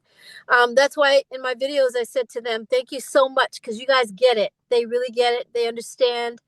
Um, and the support is real. The love is real. They don't blame me. Oh, Dawn just left the girls high and dry. I didn't leave at all. If I didn't have to leave, I should say, if I didn't yeah, have to leave at all, I wouldn't have. I just stayed there, which is why I did another group after En Vogue. So I just want to thank them so much for all of this drama that's going on. I'm just glad I'm not a part of it. I'm so mm. glad.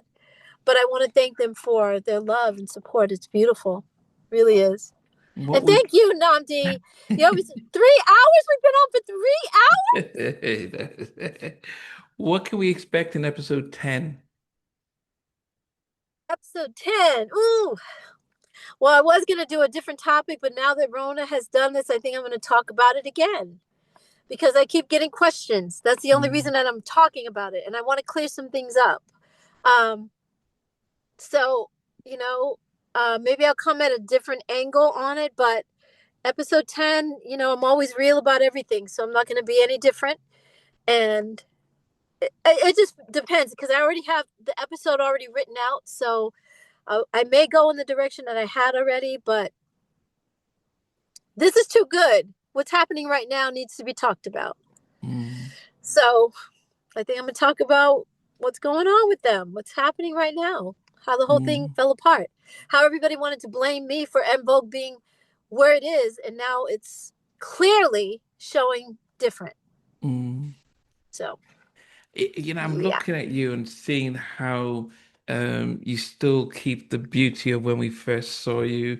Woo. You've got this kind of your eyes almost like you're half squinting, and it's Yes. just amazing how well you keep looking and Thank you, Nandi. I'm laughing because somebody just said to me, can you see? Like sometimes when you smile, it looks like your eyes are completely closed. I'm like, yeah, they kind of are. But thank you so much. That means a lot, to maintain yourself through life. It's like God preserved me, and I'm mm, grateful. I always tell him thank you so much because I will never look like I'm in my car, ever. I will never that. I wasn't able to do my nails today. I usually polish my nails, but but I didn't get a chance to. I was like rushing around, because I told you, can you give me a couple hours because I needed. yeah. But thank Yeah. you, Namdi. Thank you. No, So it was no, yeah, a because you joy to look. I'm speak with looking at you. you. I'm seeing. I'm saying like, she just looks the same Dawn from when we saw in the '90s and stuff. Hence, why Fife was saying that he used to have a crush on John from En Vogue and stuff. Because it God, was that you would, wow, Namdi, thank you. Wow, wow, that means everything. I'm getting ready to start a cleanse because I want to do a fast. Mm, There's a lot of baggage that I need to let go of, and like I told you off camera, what I'm dealing with. mm, So I want to do a cleanse, and when you do a cleanse, you lose weight because there's a few pounds that I can lose. I'm like maybe about 10 pounds overweight. I'm not where I want to be. I'm not saying I'm massive. I'm not saying that at all. But I do want to do that, and so I'll feel even better because it cleans your eyes, your skin gets clear, mm, your thoughts get clear. When you do a fast and you really abstain from food for a while, you let your body go into what they call autophagy. mm, And autophagy is just basically your body gets rid of all the stuff it doesn't need, all the mm, anger from the past, even all the sadness from my mom, stuff like that. mm. So, yeah, so I'll probably look like I'm 12 at that point because it takes off a lot of weight off of you. It's like, oh my God, girl, Yeah. don't lose no more. Yeah, yeah, yeah. As I Mhm. said, you know, it's you know, it's important that people, even if they don't understand, they can Mhm. still respect and appreciate instead of trying to criticize, because we've not Absolutely. walked in your shoes, Nobody as I said. has. It's like, why can't people be interested in it? Well, they are. What am I talking about? I got a lot of people that are saying, "Oh my God, you make me." He's like, "I got an apartment now, but I really do want to go. You make me want to go back to living in my van because it was so. You don't have to worry about this bill or that bill or this. You know what I mean? It's like that stress every month trying to make ends meet is why he said this particular person said that to me. But nobody can judge anybody's situation. You know, sometimes Yeah, we even go through breakups, but my breakup is different than your breakup. yeah, You know what I mean? Yeah, and yeah. how we handle our situation, because sometimes people get mad at you for not leaving fast enough, or it's like, let that boy do what he does with his girlfriend and he'll figure it out on his own. He'll see in his own time. That's Mm, what life is. We learn as we go along, you know? yeah, because I know that Yeah. you're upset with your ex. You know, everyone comes on TV to say, "Well, yeah, don't Uh, stop." because he's an idiot. Robbed. He's an idiot. Oh my God. Like, I think I was more disappointed with TMZ for believing him. Oh, he offered Dawn a job and she turned it down. Well, you would too. First of all, I didn't get his message, but if I did, you would too if you were abused by this man. Like, come on, you guys, stop. Leave me alone. Stay out of this mess, and you mind your business with your new wife. You're on the wife number 6. Ridiculous. Like, deal with her. What do you? Why are you bothering me? Yeah, That yeah. part. Like, why? Poor thing. I feel sorry for her Hey, you know, yeah, because I she think doesn't know the that, half. yeah, yeah, and that's the thing. We'd only see one side, and of course, TMZ will believe whatever they've been told. I don't know Well, if it's a belief. they wanted scandal. They wanted the dirt. Like, oh, Yeah, you know what I mean? yeah, different Oh, points good. of view. My low power mode just turned Yeah, off. I'm sorry because I know I had the my battery was low, so yeah, it just it went was off. charging. Yes, but No, but it's charged fully. It's fully it's charged fully now. charged. Yeah. Okay, I'm hoping that we don't have to wait another 5 years before we connect again. Oh, Namdi, not at all. I'm gonna have projects. I know I am. I'm determined. I'm not let any adversaries stop me from nothing. Okay, because I have to get, especially the whole my nonprofit. I really want to get that going. Right now, it's been raining for us, and it is cold here. And I Mm, can just imagine how somebody in Chicago is homeless. Like there's things that are needed to be put in place for the what did I say? Home free, mm. unhoused, because it's not homeless, but they're unhoused. And there's things that I want to put into place, and I want to get started with that. So you'll be talking to me about that very soon. I'm God, you hear me, right? I'm so serious. Like I keep Yeah, asking him, when are you gonna let me do this? I gotta get yeah, started with that. So yeah. serious about it. It's As well timing. as doing music. I want to really get back to that because the joy that I have about singing and Mm. music in general. So that's my life. Oh my gosh. Were you in LA during the fires in Palisade? I sure was. Yeah. Yep. What was that like for you, It especially? was weird. Very strange. Very strange. I can't go back to Malibu now because that's where I first went when I said that in episode Mm, 7, I think. I went to Malibu, and that first night that I was sleeping in my car was in Malibu. So all of Malibu is burned up now, and I don't want mm, to see that. I don't want to see it. It's going to hurt my heart. It really is going to hurt my heart. It was weird because you see all the smoke in the distance, and you're like, okay, is it going to come this way? And those poor people, like, and mm. the animals. Oh my God, you know me and animals. Yeah, I saw videos of horses. People have to let the horses go because the place was They just. don't know where to run. They couldn't get them out in time. I think it was started. I think it was. That's why I have on my Instagram page. I have a picture of our governor, and it says "Fire us," and I mean that. Fire. Yeah, because he you started the fires, so you need to be fired. Yeah, it's like I wasn't affected though, but I know that a lot of people were, and I'm so sorry for them. Mm, yeah, and I think that's what people should then recognize that when you open your eyes, Hmm.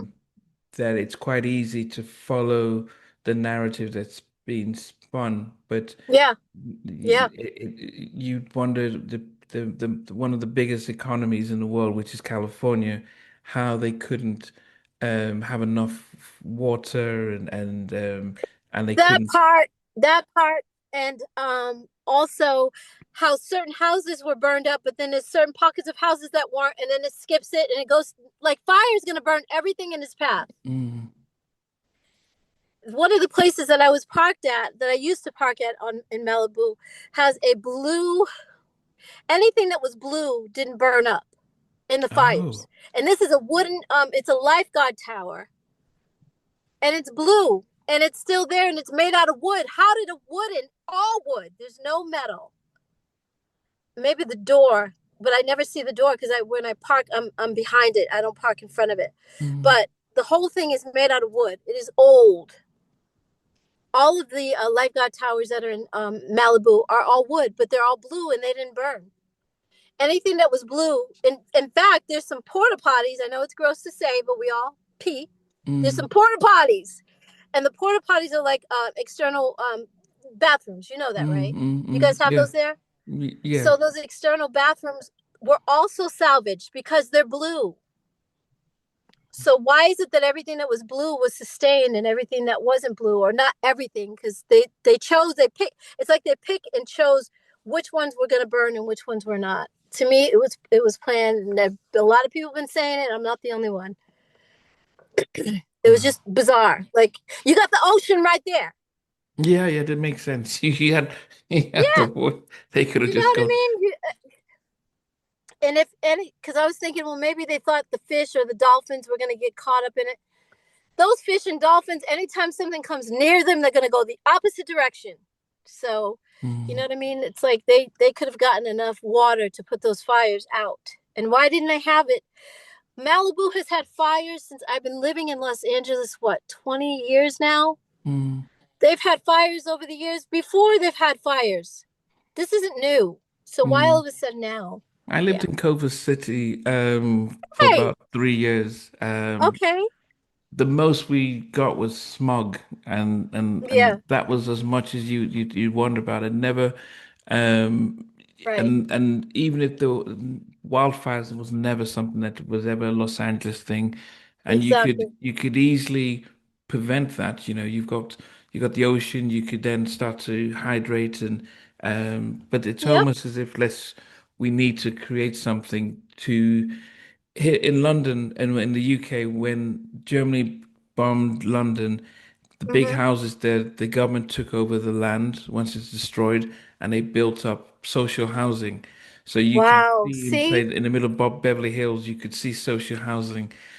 I do Wow. wonder. I don't Yeah. think they're going to do that. I think they want smart cities and they also want the Olympics here. So his agenda, our mayor's agenda, was that the smart city thing. Dude, if you think that anybody today, because the more people wake up, the more they're like, oh, we're not having this mess. Like, people are starting to really see and understand government is not. Mm, It is not in control, and we are not going to let them run and dictate our lives anymore. People are like, they're not having it. mm, So yeah, no, no, they're not going to do that. But 15-minute cities, though, no, we're not. That's not smart no, at all. That's yeah. dictation. That's control. We're gonna have to end on a positive note, and so give me your 10 favorite singers so people can, as a singer, who would it 10, either male or female, if you can put your top 10, who would you appreciate, as a singer for Woo! you? Namdi. Yeah, just all 10 that. favorite sing. I could have had this ready and prepared, you know. Yeah, I didn't expect that. I wanted us to end on a happy, positive, Yeah. celebratory. Um. Okay, Shaka Khan, Wow. Kenny Loggins, Wow. because he's Wow. amazing. Yes, he's amazing. Karen Carpenter from the Carpenters. Oh Wow. my God. There is no voice like Karen Carpenter's voice. She just has this warmth and beauty about her voice. Gladys Knight is Mm. 5. Oh, I know you're gonna laugh, but Steve Perry from Journey. Well, I almost left him out because the Journey. Wow. Oh my God! When we were doing the video, Either we were doing Free Your Mind or Give It Up, Turn It Loose. Mm. And Steve Perry was recording at the studio across the street from us, and he came over to our set, and I was like, oh, Wow. you're talking Wow. about fanning out. And the next day we were filming again, and he brought me the Best of Journey compilation. Like, oh Wow. my God, I still have it to this day. Yeah. Wow. Like, what a voice. Um, um, and of course, I got to throw Whitney in there because she's amazing. I should have put her first, but Mm. it's like as I'm going along, I'm thinking of people. Whitney is definitely there. Who else? Oh, I cannot think. Oh, Robert Plant. Robert Plant isn't my favorite singer. I just love Led Zeppelin, so I wouldn't say Mm. he's my favorite singer. But what a freaking voice! He gets the highs that he gets up there. It's insane. It's insane what he does vocally. Um, Jasmine Sullivan. Yes. Oh. Oh my God, that girl. She's a badass. She's a baddie. Who else? I know when I get off here, everybody's gonna come up. No. Everybody. Even What as you're is? thinking about it, what is amazing is the fact that you're very diverse, and it shows you the influence your dad had on, Mm, you're mentioning Journey, you're mentioning Kenny Loggins, you're mentioning yes. Karen Carpenter. Carpenters. Yeah, so the chairs that actually you got exposed to a variety of sounds, and you I can sure did. appreciate how they interpreted songs, because Yeah. most of us would think, I'm sure she's going to start saying um, Tina, Aretha, and start bringing all the soul singers, and it's like, well, it's not about vocally how they are, but it's from what I'm seeing from your list is how they interpret songs. Where Yeah. nobody will ever, hardly any R&B artist will ever mention Led Zeppelin, because it's like, well, no, we don't listen Mm, to that. We listen to our stuff. So it shows how the right. influence your dad had and his collection of music. I'm Yes. so grateful. I really am. I'm grateful for my mom. I always ask her, I'm like, Ma, you didn't have a problem with him playing all this music in the house? She's like, no, it was great music. She loved Boston. She loved the Eagles, like I said. Anything my dad played, she loved it. So, but you said Aretha, and please let's put her there. I didn't. Please. We have redone her songs. Like, what am I thinking? Of course, Aretha Franklin. Oh my God. Um, there's just so many. Stephanie Mills, I could put in there. It's just a lot, a lot. Mm, Yeah, it runs the gamut. yeah. Yeah, Okay, runs the okay. gamut. A I lot. know I've put you on the How spot. are you still awake? How are you gonna fall asleep on yourself?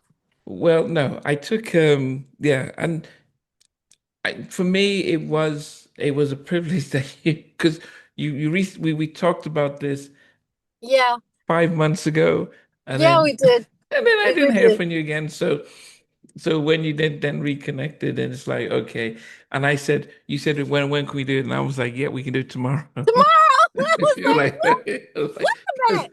I didn't Oh, I didn't want you to forget and stuff. So I said, let's quickly do it. So yeah. exactly. No, I wouldn't forget. And But I have a couple of things that I wanted to ask. Let me see. No, we gotta do another interview oh, there because was. I got some other Mhm. things that I wanted to ask about or talk about. Oh, But go it's ahead. okay. It's No, okay. we'll definitely reconnect. Well, Reconvene. Yes, yes. exactly. I enjoy talking with you, and because you understand people. You're not just looking at me as a celebrity, you're looking at me as people, as a person. And you remember stuff like I said about like that means everything. If someone you don't just remember the highlights of my life as an artist, you remember things about me as a person. Stuff I talked to you about like 5 years ago. Come on. In that interview 5 years ago. So thank you so much, Namdi. That means a lot. Hey guys, thanks for watching. Thanks for being a part of Halftime Chat. Please remember to subscribe, share, and comment. But most importantly, why don't you become a member of Halftime Chat? We've got amazing videos, amazing perks, and being able to support the channel. But anyway, thanks for watching. Take care. I never participated in that kind of. And somewhere in between. For even loving us, on which I didn't miss you. With Peter. like growing up. business and she's still making an impact on 4 houses down. I have a couple of pieces. Trying to get this one and that one. That works for you, but just for me, No, okay. They don't understand what Jonas boys are winning all Play it. And all these guys, they all work together. I mean, I love all different genres.